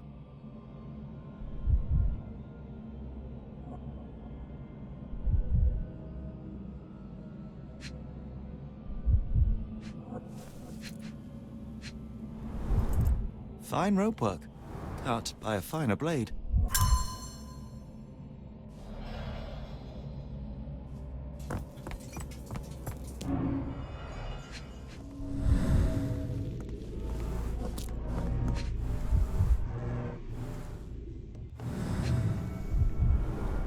Cyanosis of the lips, marks on the neck. This man was strangled.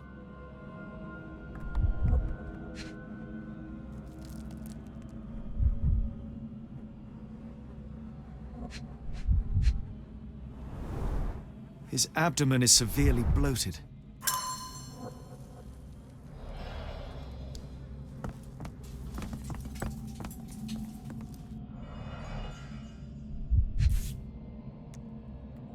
An American passport.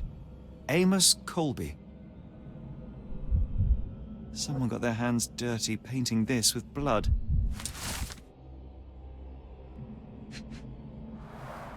At least 24 pendants, all identical and made of tin.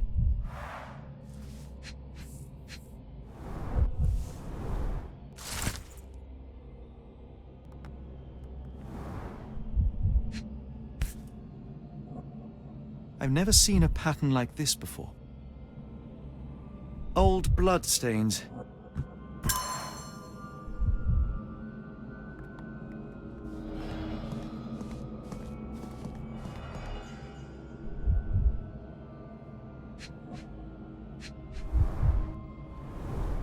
It seems made for simple experiments. I wager they could not afford a better set.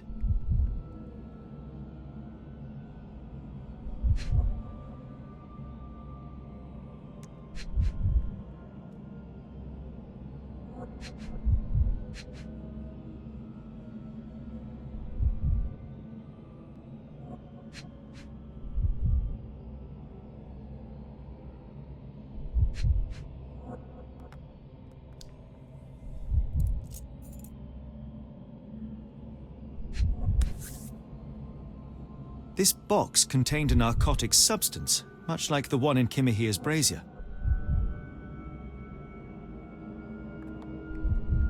Black Edelweiss Institute established 17-something.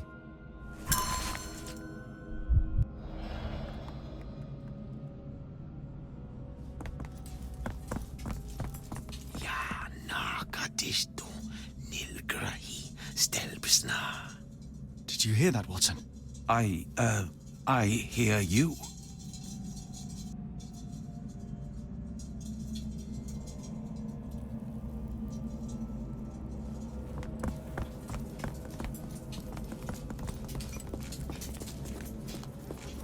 What on earth? Looks like the scribbling of madmen.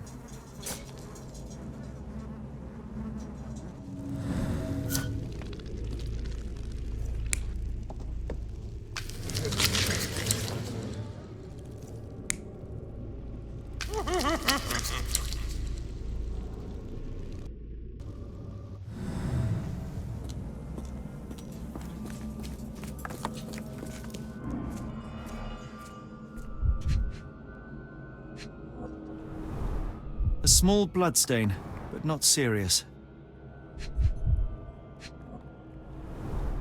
The strength it would take to carry this crate, let alone break it.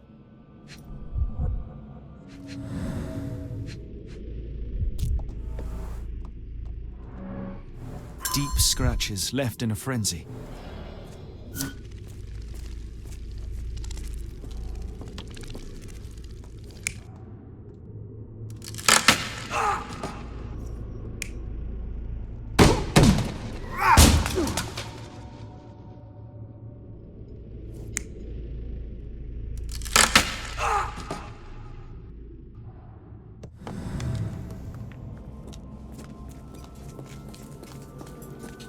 Miserable food, mass-produced.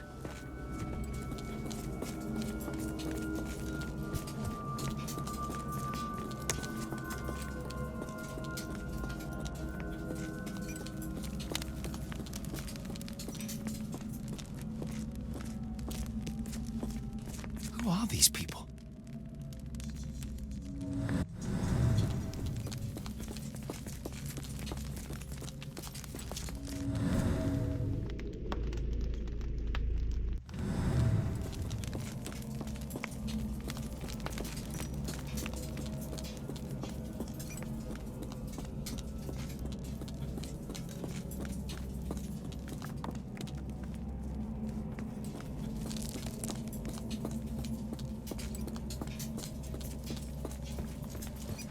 Oh, potent.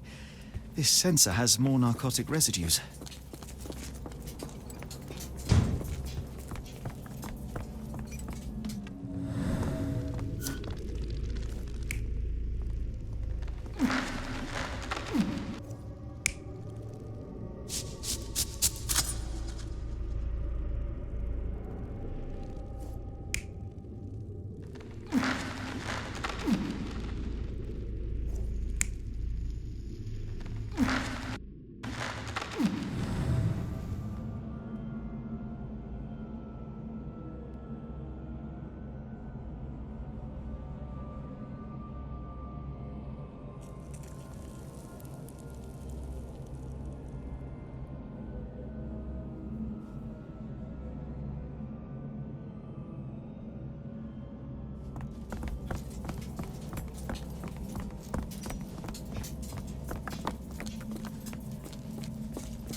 These clothes are missing buttons. They were forcefully removed. Dumpra, a staple of lecturemen's attire in Nepal. Gathered from dozens of people at the very least.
Many people were brought to this place.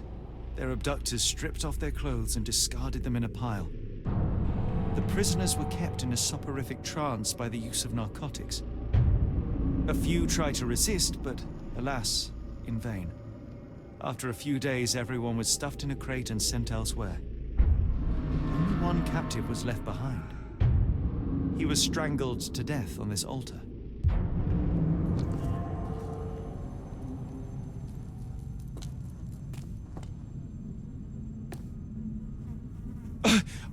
What the hell is happening, Holmes? Calm yourself.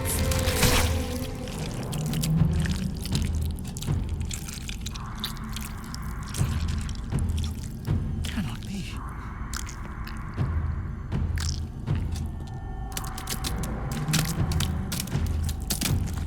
What is it? Oh my God.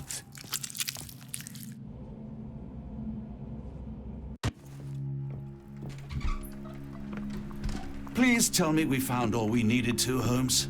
I think we found a bit more than that. Yet we have no clue as to where those people have been taken. And that's where you're wrong, Watson. We have more than enough. I just need to connect the dots. How about you pack your suitcase in the meantime, my dear fellow? Just in case.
Dr. Watson, how does a trip to Switzerland sound to you?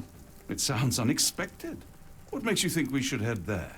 It's all about the box with narcotics and Mr. Colby's clue, the cross inside a rectangle. Put two and two together, add a dash of research, and what do you get? The Black Edelweiss Institute in Interlaken, Switzerland. If we hurry, we can still catch tonight's train.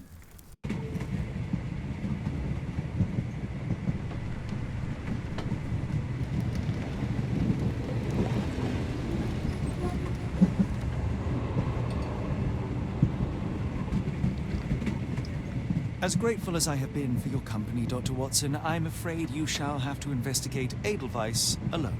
Alone? Mr. Holmes, I fear you overestimate my abilities. Nonsense. You are a military man, a bastion of British courage. I'm no such thing. As a doctor, I avoided most combat, save for one dreadful day. My troop was ambushed in a village with innocents caught in the crossfire. Too many to help. The man with the rosary. He was one of them? A translator, yes. We were trapped. 6 soldiers and myself. I thought it was the end. But Lieutenant Paget refused to go quietly. The men prepared for a final stand. I rose to follow, but Paget shook his head. He told me to run. That I had other men to save. They charged, and I fled through the rear. So you see, Mr. Holmes, I am a coward. The logic seems inescapable. Yes. You, a surgeon by trade, would have been perfectly useless in that conflict. What? No. And how many men have you helped since? Ailments eased, troubles tended? No more than a handful. Truth be told, I have become somewhat of a recluse. How many people could you help with 30 years ahead of you? Dozens? Hundreds? Paget was correct. You can cease your self-recrimination. Holmes, I don't know what to say. I would start with, I am Dr. John Watson, may I look around?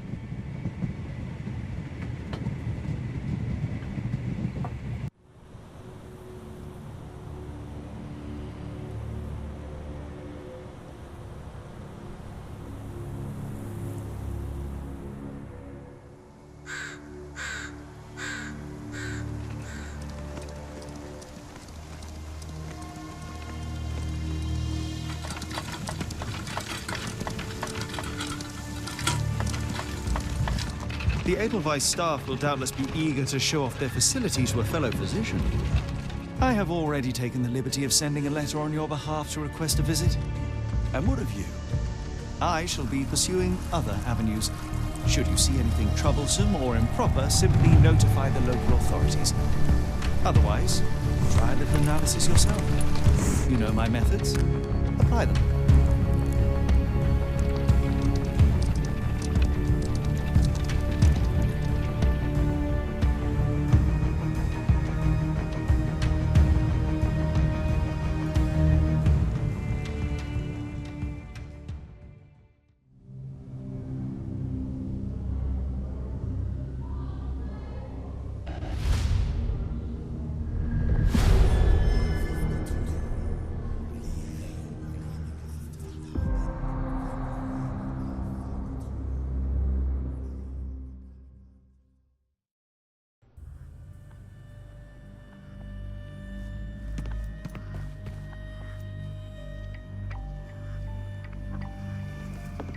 Salutations, madam. I am Dr. John Watson. I was wondering if you've got word of my visit. Yeah, Dr. Watson. We received your letter on the matter. Would it be to see Professor Gygax? At their earliest convenience, yes. I shall try not to take up too much of their valuable time. Wait here, bitte. Mr. and Mrs. Bronson, your girl has made remarkable progress. See? Take a look for yourself.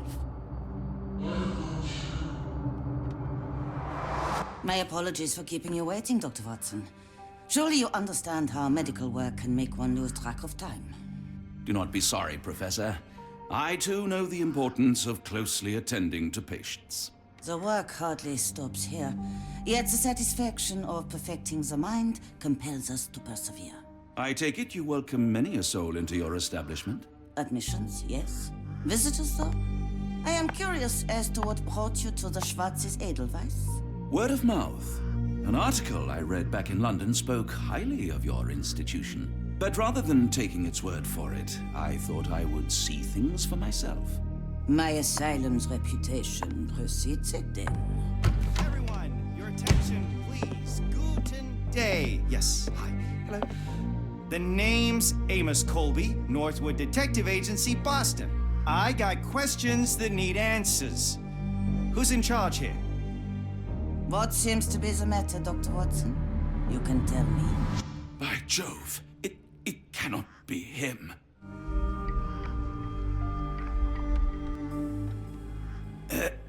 Right. Yes, I was surprised because that man is a celebrity. Yes, that's it. Very famous, Mr. Colby. I couldn't believe my eyes. No. In my line of work, it can't wait. The longer it takes If me you to get wish to to the recuperate, truth, the Dr. more Watson, lives are you may placed avail in harm's yourself of the way. guest room.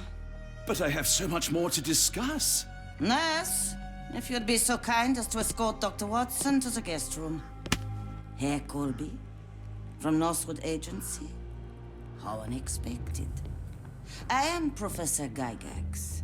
I would be happy to answer your questions in the examination room. Look, Professor, unless you got any clues as to the whereabouts of...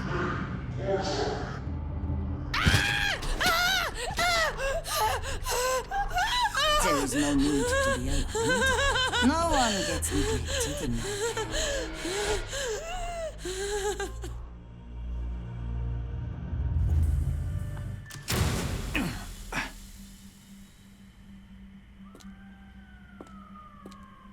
Now, let's not resort to brute force. Do not worry, Herr Colby.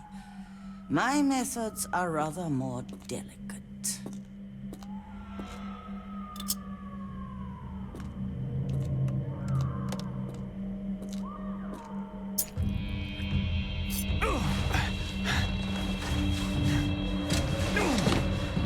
Search him thoroughly. Then take him to the holding chamber.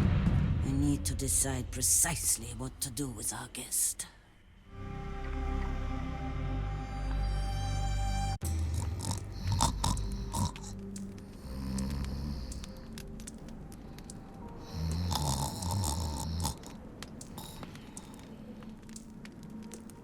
The unmistakable scent of alcoholism.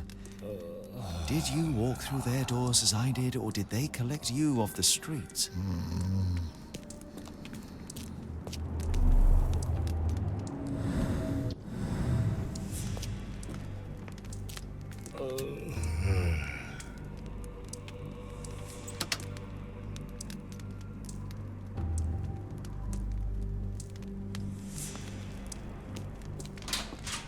Truncheon, not the typical tool for a nurse.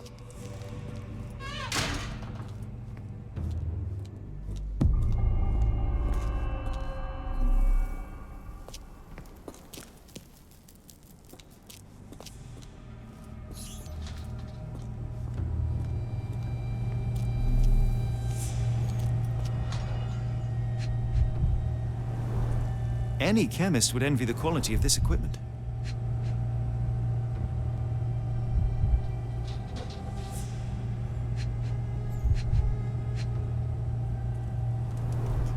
The final product, ready to cure madness, or to push one deeper into its grasp.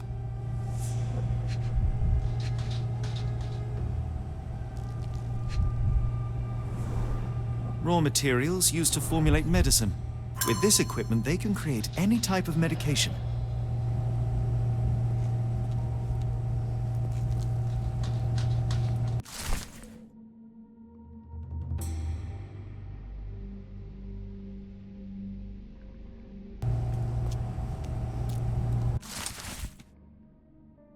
It sounds sinister, even for a place like this. I wonder if there are more frogs in the pond. Very sturdy.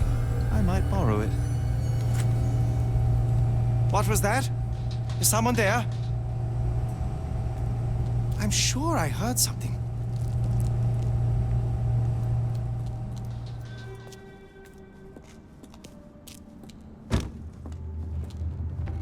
You there! I command you to free me at once. I'm not sure that's a great idea at the moment. How dare you deny me? I must have my revenge against the lickspittles upstairs. Fortunately for you, I'm here to stop the very same people. You are? Indeed. But first, I must discover all I can about this institution. Tell me, have you witnessed the arrival of any foreign patients? Tell me? The gall, the impertinence to bark such orders. Please, we don't have time for this. Do you know with whom you speak? I am the great Napoleon.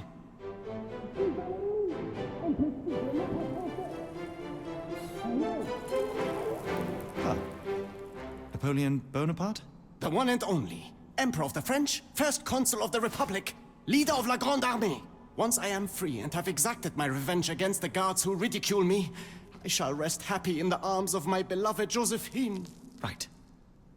Well, I will leave you to your scheming, Emperor.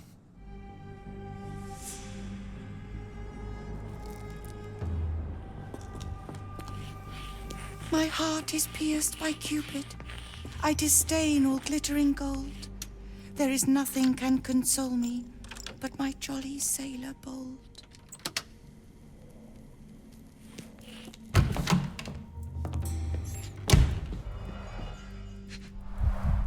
A certificate of appreciation from the municipal councillor to Professor Becker for contributions to the development of medicine in Interlaken.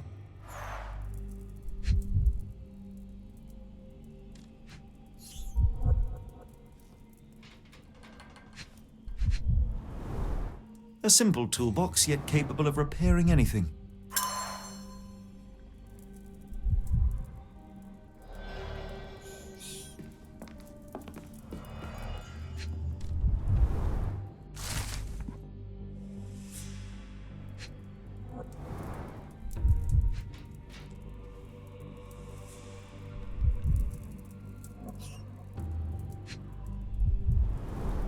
Tubes of varying diameters. Interesting.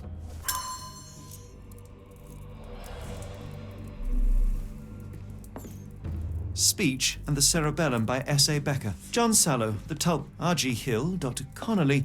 It appears that all the psychiatric classics were banished here. Looks like it's still operational. This photo was damaged, seemingly by oil. I can make out the names listed here.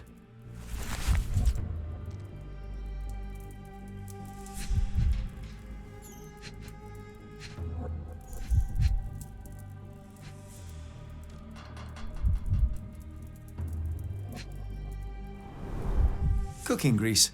Is this the kitchen dumbwaiter?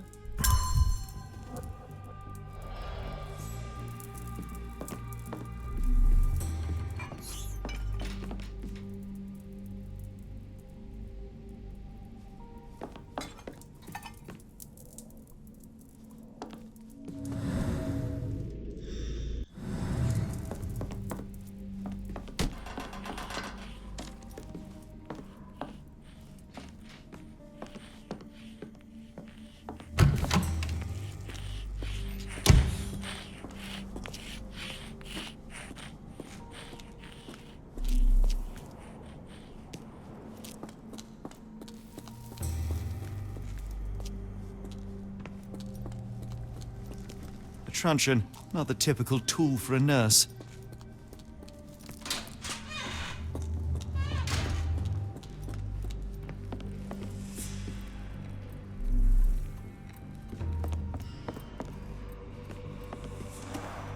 There's the guest room.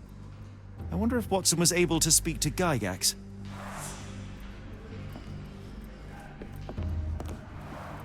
Darn. No way I can get past him without being noticed. Locked. I suppose the reception will be guarded anyway.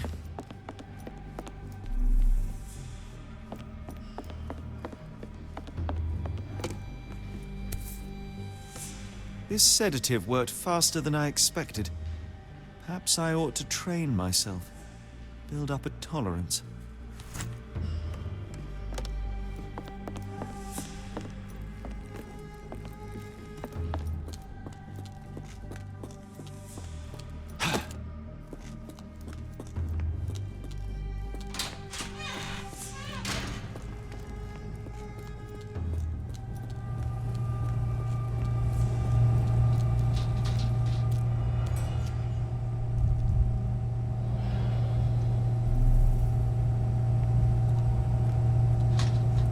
Who's there? Show yourself.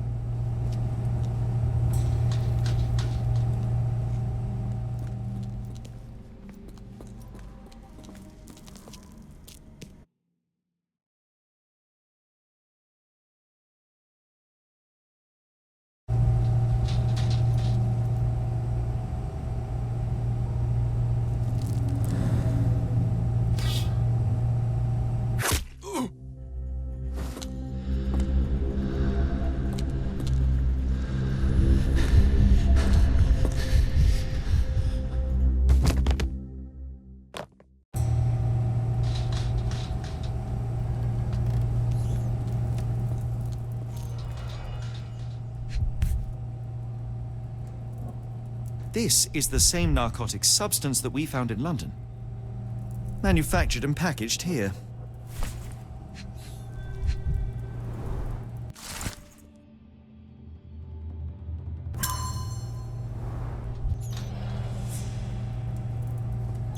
I can't get any closer lest I receive another dose of medicine. This should be enough to avoid unwanted attention, at least from a distance.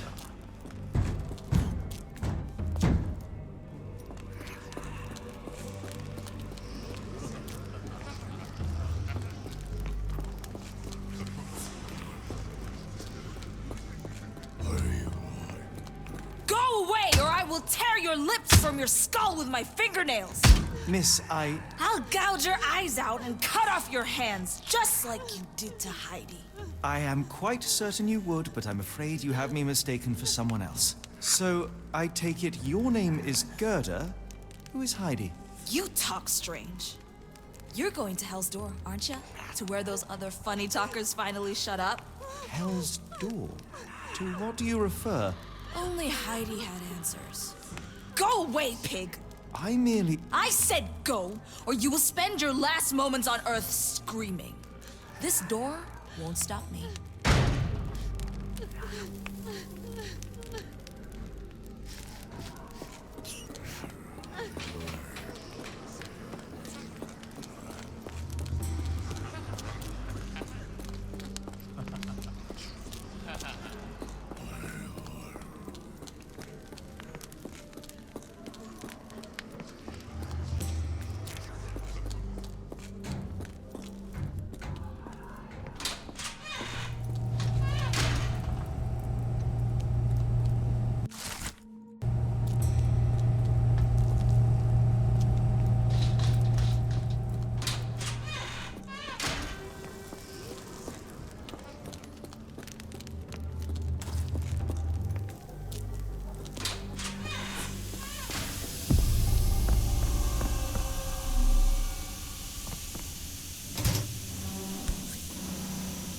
So you're Heidi.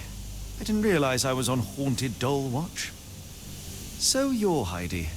I didn't realize I was on haunted doll watch. Good Lord, how unsettling. The damage seems intentional.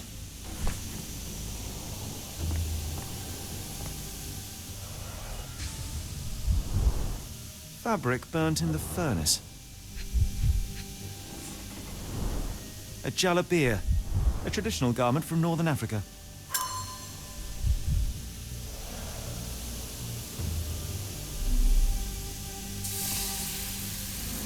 The garments of several dozen people at least.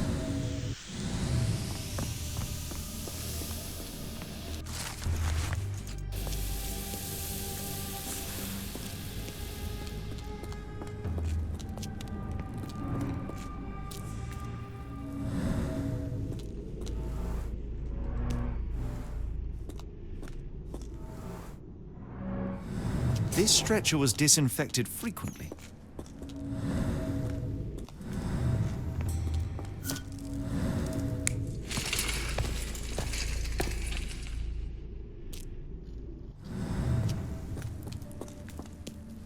These are the same crates we found in London. I should take a closer look.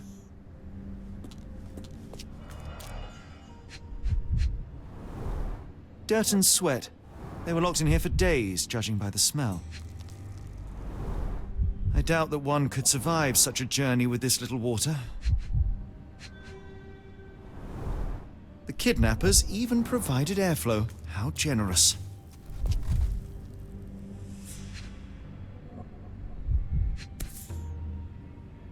This is the same design as the one from London. This trip was prolonged and perilous.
So this is how they kept the prisoners docile and harmless.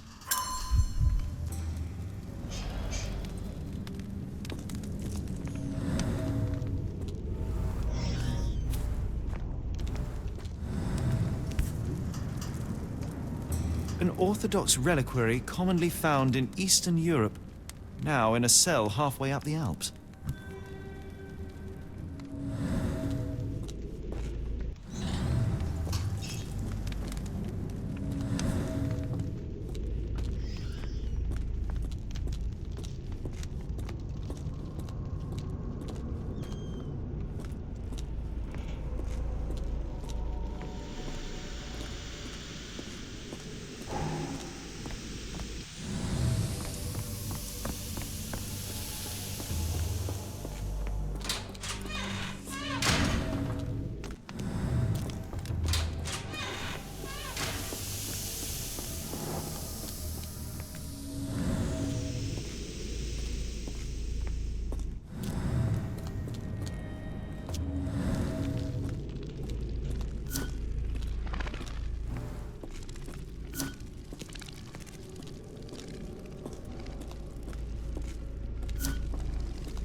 carriages were backed through these doors, and they began to unload their cargo in secret.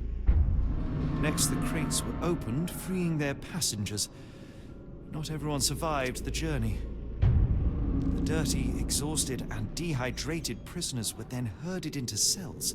But all the cells are now empty, and I have not located a morgue. Time to find Hell's Door.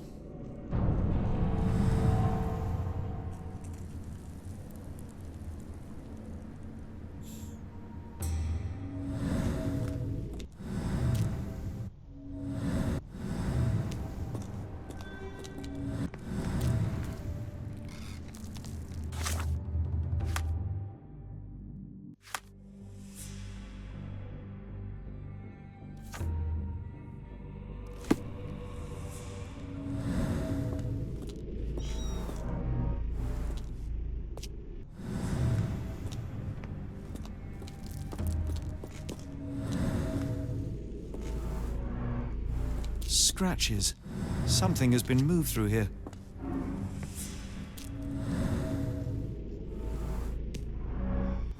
This seems to be a locking mechanism. The whole thing must be a door.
I will make them pay for what they did to Heidi.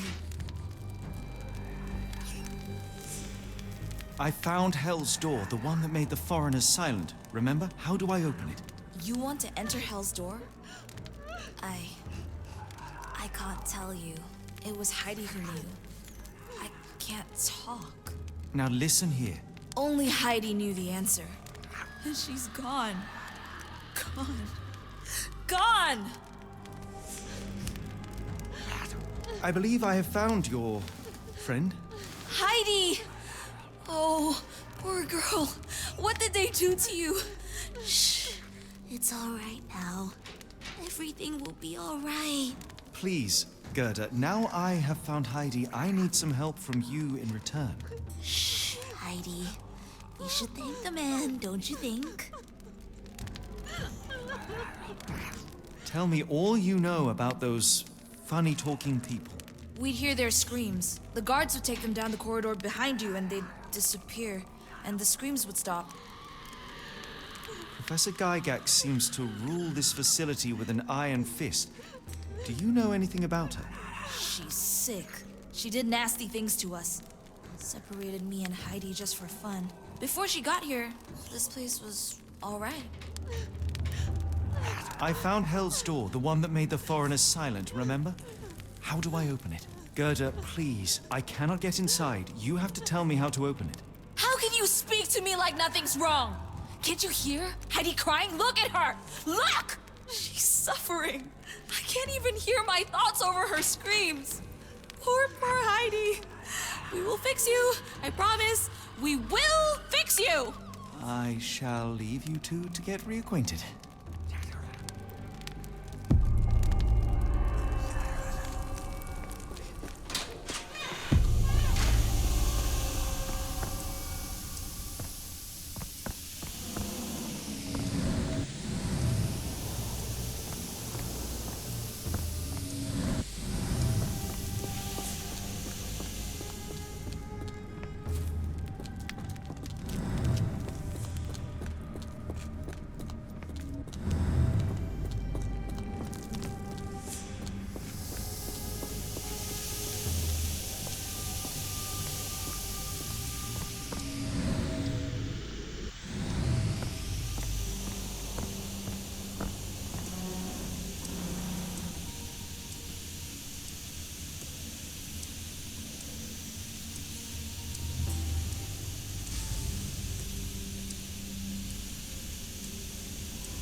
You're going to be good as new.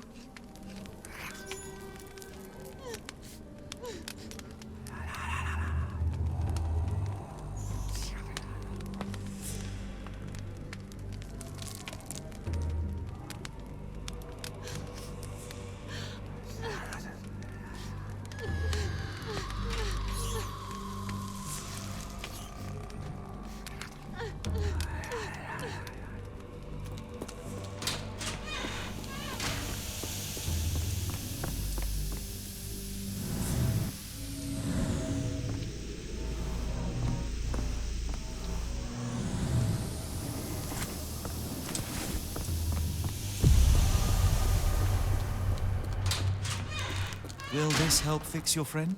Give it to me. How is she feeling? Everything will be all right, Heidi. Everything. Goethe, I have a couple of questions. Yes, Shut your dirty little mouth, Gerda.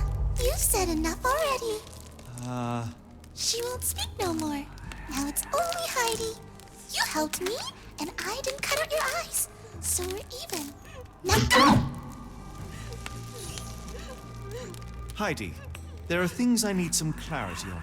Ask if you dare, but if I get bored, there will be consequences.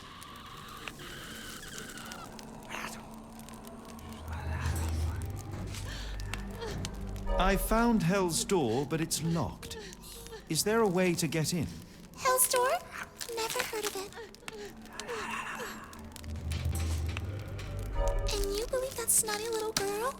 I'll personally ensure that she never dares to speak again! Professor Gygax hurt you repeatedly, scarred your body and mind. You are not protecting Hell's Door. You are simply afraid of the consequences were I to enter.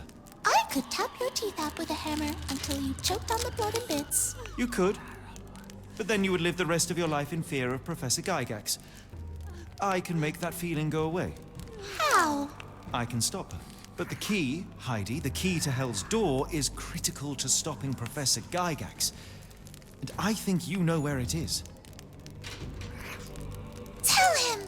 but you said... And now I say tell him! The professor, she has a special key. Keeps it close and only brings it down when new people go through. Behind those closed doors, those people start to sing. Oh, they sing in so much pain. Gygax. Of course. Thank you, Gerda. Heidi. I must leave. Leave? You joke. Nobody leaves the Edelweiss. Now you will be with us forever!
At last! You came to your senses. My humble apologies, Emperor. Spare me your groveling, Englishman. Of course, you are right as ever, for you see, time is of the essence. The Royalists have risen again, and your darling Josephine needs you. Paris needs you. Mon amour. But the guards upstairs in reception stand in your way. Ha!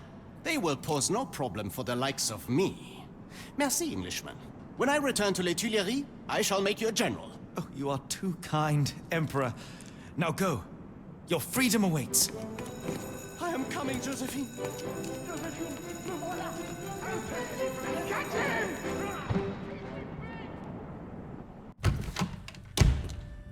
Psst. Watson. Over here. Holmes? What are you doing here, and where did you get that outfit? It is unimportant. I require your assistance.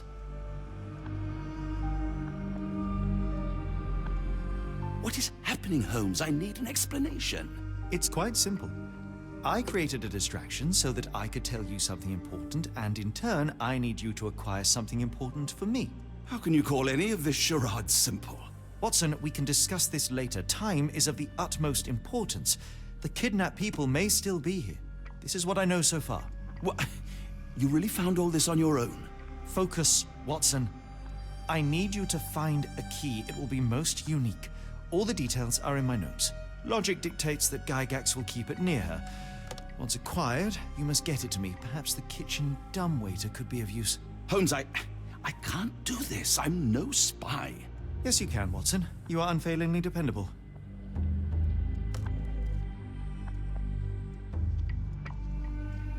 Dr. Watson, visitors are not permitted back here. I'm terribly sorry, Mr. Kuntz. After the war, my nerves, I fled all that commotion. It is nothing. A patient attempted to escape. He will not get far. Now, if you would like to follow me.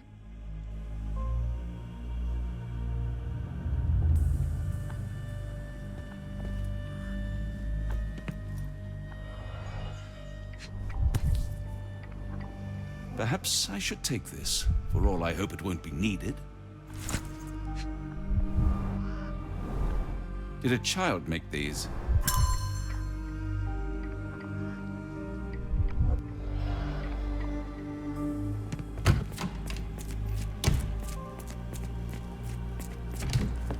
Ah, Dr. Watson. Just the man I wanted to see. Professor, I'm surprised you're not trying to catch that escapee. Please, my time is far too valuable. I hope Nurse Kuntz has been taking good care of you. He has certainly kept me out of trouble. Professor, it is time for your appointment with your next patient, Mr. Wolf. Herr Wolf can wait until tomorrow. I wish to speak with Dr. Watson. As you wish. You still see patients yourself, even as the director of this entire facility? Only the important ones. And yet I rarely get to pick the brain of a man like yourself. I think it is time we got to know each other, no? I'm afraid there's not much to know. I'm just an average chap living a rather prosaic life these days. Dr. Watson, those of us who pursue knowledge are anything but average. Now, who are you?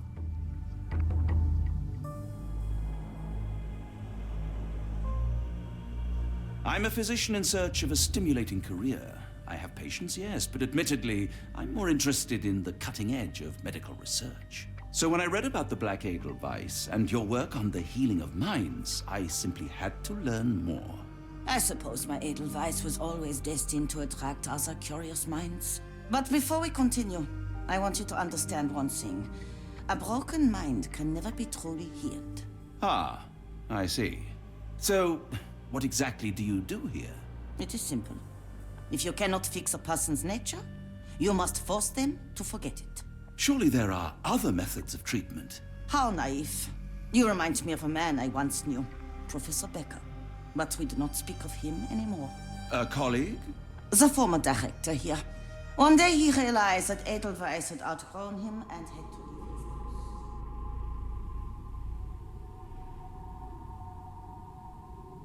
Do you grow weary of me already, Doctor? I was simply admiring your office, Professor. Apologies. While I am pleased you appreciate its practicality and appearance, we were discussing bigger things. Was my conversation boring you? No, not at all. I merely... No, no. I understand full well. You're not seeking conversation. What do you mean? It is obvious. Your mind craves truth, but not in this form. You must witness a practical demonstration if you are to learn. I'm certainly intrigued. Would that be possible? Of course. I propose a journey between the jury of the human brain. You will not leave without being truly enlightened. Kuntz, take Dr. Watson back to the courtyard. Then tell the nurses to prepare the operation room and the girl with the doll. Yes, Professor. Our preparations will take a little time. I will come for you soon, Doctor.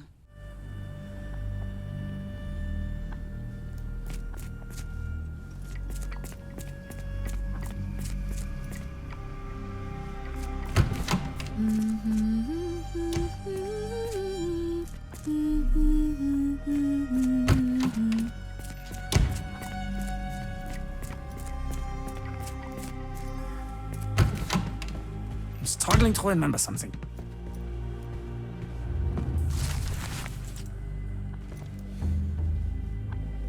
It's something familiar. If only I could place it. I must think. This area is off limits. A patient has escaped. I don't want to guard Block B tonight.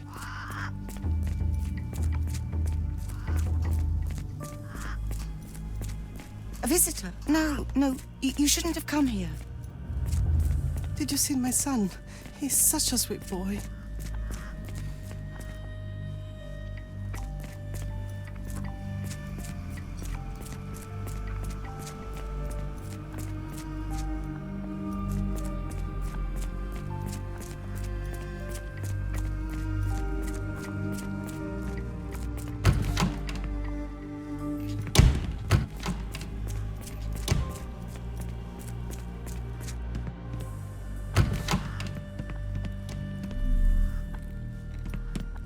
I hope you're finding your room comfortable, Dr. Watson.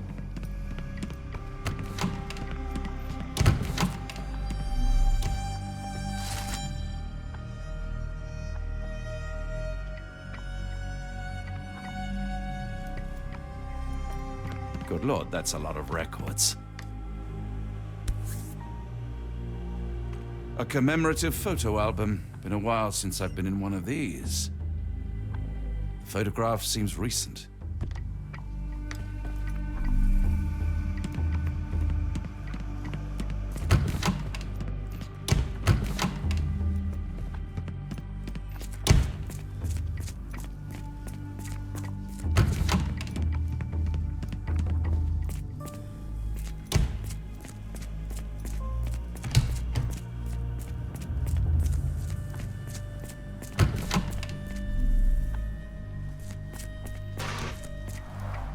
Looks dusty but functional. Oh, we never use that. I think it connects somewhere downstairs.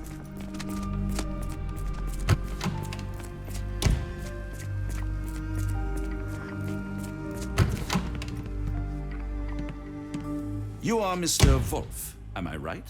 Oh, hello. Who might you be? My name is Dr. John Watson. I wanted to talk with you, if you didn't mind. Ah, Doctor. I don't suppose you could help. I seem to have forgotten where I am. We're in the Black Edelweiss, Mr. Wolf. It's an asylum in Switzerland, and you are one of its most important patients. But why am I here? That's what I was about to ask you. I can't remember. Sorry, I can't remember anything. It's all right. You don't need to push. Try to relax. Let the thoughts come and go. Now, what comes to mind? Mr. Wolf? Oh, hello. Who might you be? We just went over this. I'm sorry, but I don't think we've met. We were just discussing this facility, the Black Edelweiss Asylum, and why you are here. That name does sound familiar.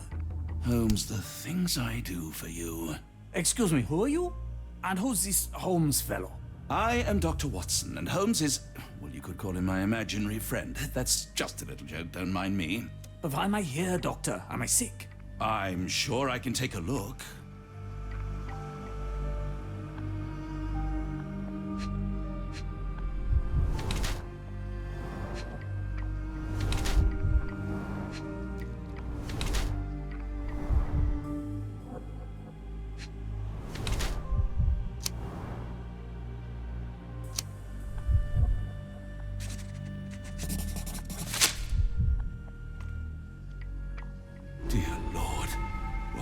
Gygax do to you? Excuse me? Who are you? Oh, never mind.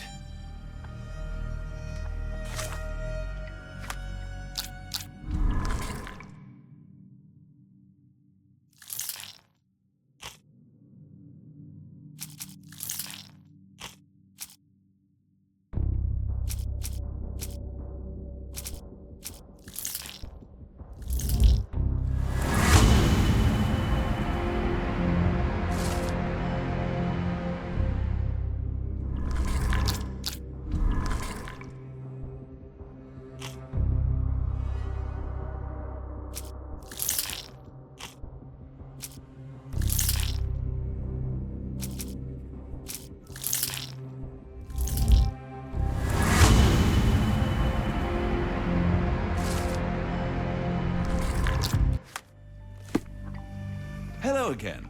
You won't remember me, but we've met before. I am Dr. John Watson, and you are Professor Becker. You were the previous director of this facility, the Black Edelweiss. Professor, really? Actually, that name does sound familiar. Wait. Let me write it down. I try to recall memories through writing, but they always feel just out of reach. As a matter of fact, I have more for you to jot down. Oh, yes. Yes, please, anything. Professor Gygax did this to you. She made you forget everything, even who you are. But we will play a trick on her. We will write a letter so that she learns her lesson. Put down what I dictate.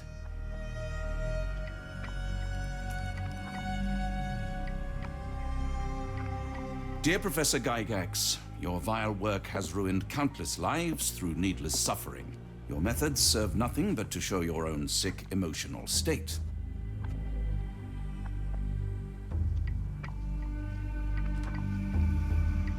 You will be brought to justice, and the world will know your cruelty. And by the time you make it to my cell, the police will already know the truth of how you came to be director of this asylum. Signed, Professor Becker. There. It's done. Now, hold on a minute. Who are you? My name is John Watson. I'm a doctor from London, a veteran of Afghanistan, and I wish to be a writer, though deep down I fear I lack the talent. And presently I'm risking my life to help my brilliant detective flatmate in the pursuit of a cult of kidnappers, even as I fear it may destroy him. I'm tired and hungry, and I have not had a good bath in weeks, and yet despite it all, I feel alive. Any more questions? Good heavens, sir. You're as mad as they come.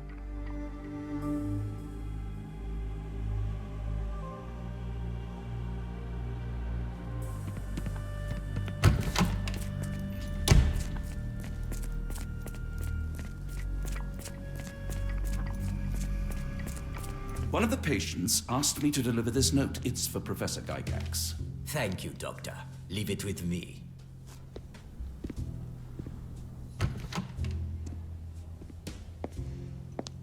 A letter for you. Unbelievable. Kunz, with me.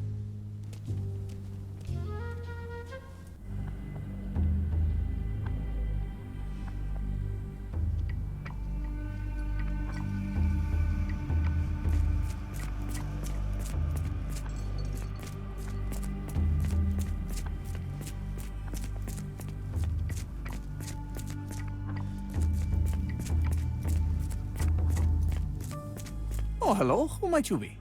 Don't try to fool me, Becker. I saw your letter written by your own hand. That name does sound familiar.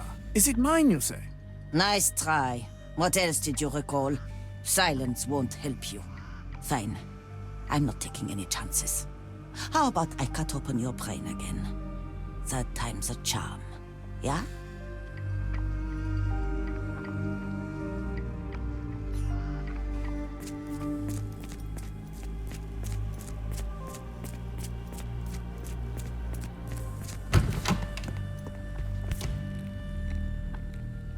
Nothing special about this.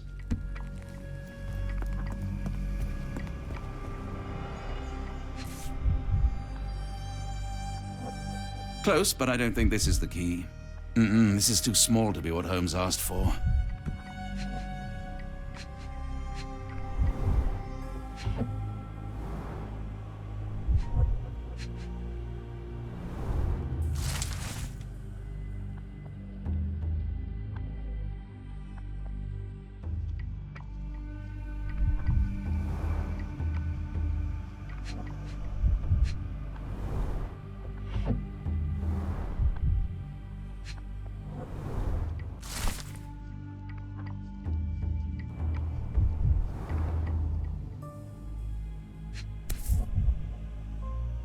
An Edelweiss relief about 2 inches in diameter.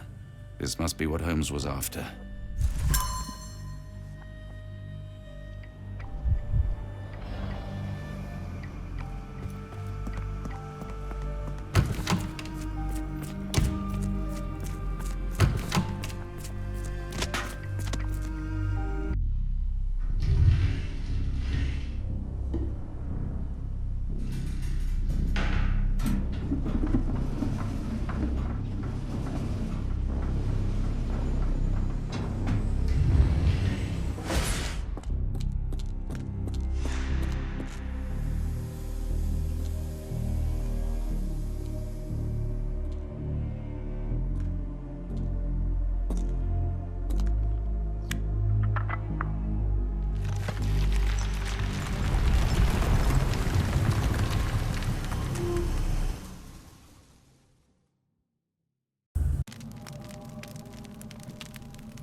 It's sealed tight. I can't exit the same way.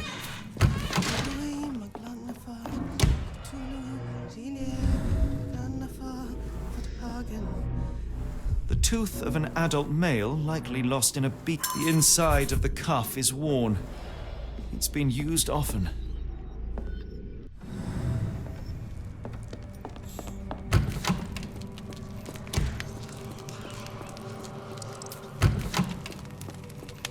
Oh, the smell. Judging by the remnants of blood and flesh, these instruments were used for dismemberment.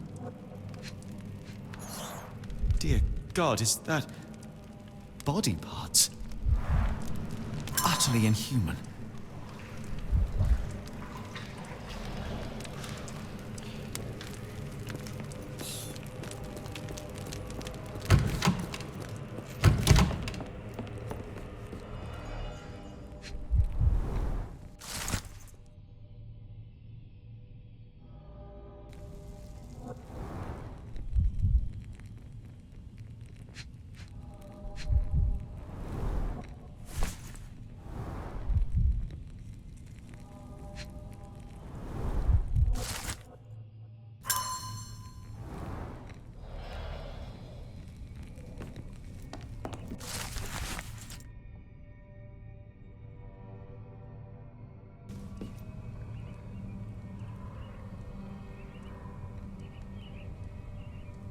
Looks as if it's been recently used.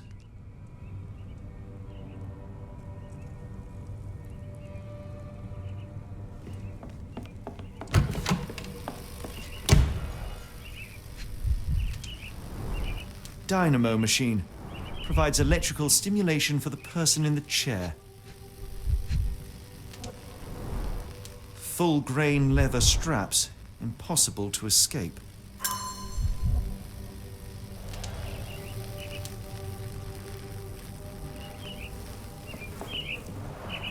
A very professional brain dissection.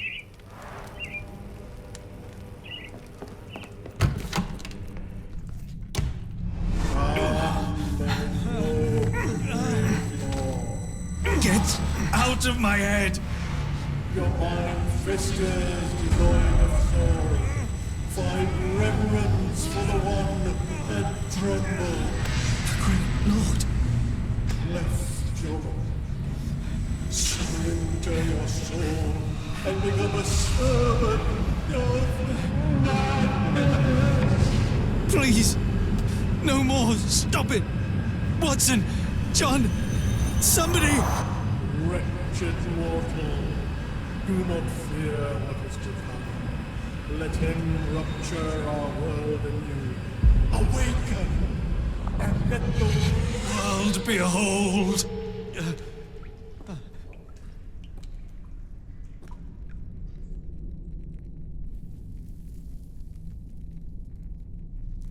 The light of the abyss is the light from the abyss. Get out of my head.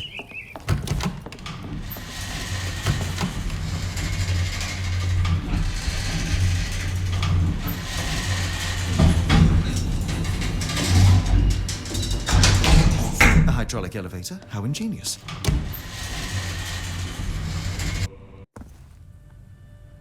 Watson? Holmes? What are you still doing here? Still? I was trying to find more information. Did you think I was just going to sit in my room twiddling my thumbs?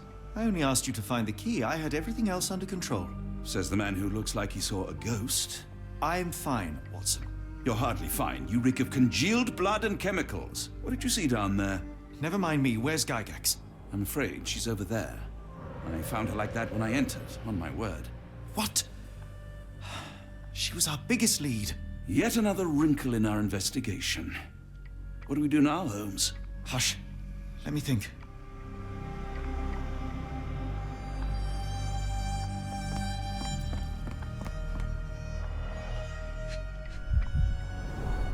The pencil is buried deep all the way to the brain. Instant death.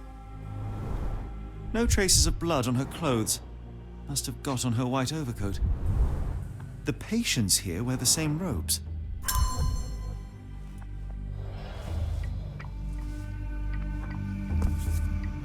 Heidi, how did it end up here? We'd better inform the local police about this. You're right, Watson. But first, we need to determine where our case goes next. I had nothing to do with this, Holmes. I swear it.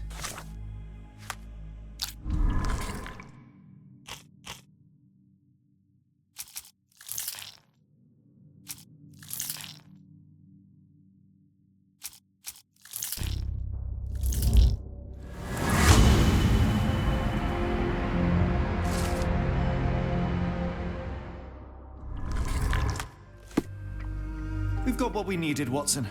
This conspiracy reaches further than we thought. I don't suppose you've ever been to New Orleans? You are joking. I seldom do. Let's go. There's no time to waste.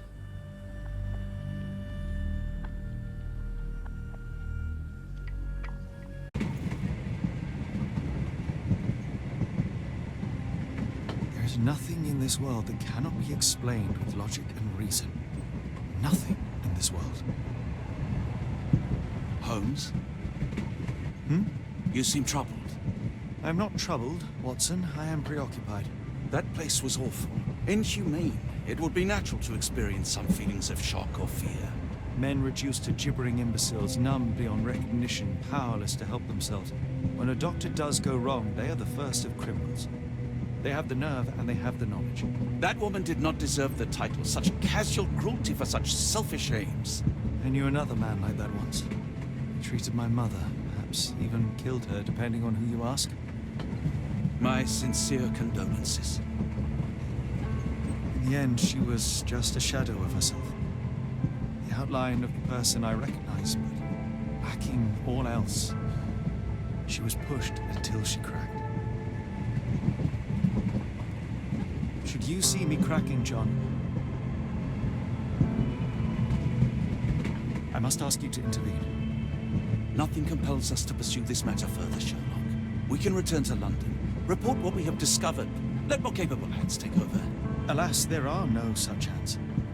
Were we to abandon our quest now, I fear no other would succeed in our stead. We know nothing of what awaits. What dangers lurk in the darkness? Nonsense. We draw nearer to New Orleans with every passing minute, and thus closer to the answers we seek. Those answers, for all their perversity and improbability, will, nevertheless, be the work of men. And that is a work I have studied well. So be it.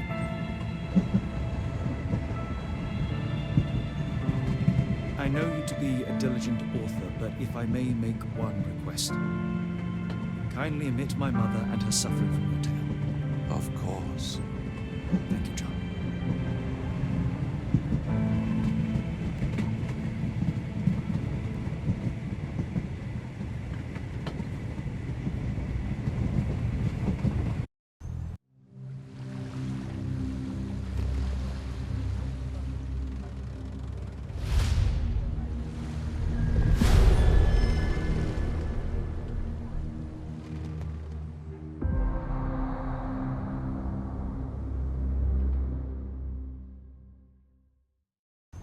Ah, Holmes. After our trip to nippy Switzerland, I can certainly use some of this New World heat.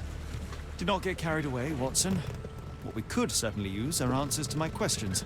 I know, but you look exhausted. Why didn't we find the hotel first? We shall rest when our investigation is over, and not a moment sooner. I shall ask you to handle our bags while I search for the bank. As you wish. Oi! Stop it, you! Our luggage! Good Lord, what have you done? That's my stuff. I'm sorry, mister. It was an accident. Ah, not an auspicious start, is it? Never mind. I'll handle it. You go on ahead. It's fine, it's fine. I'll just put everything back. Where are the socks?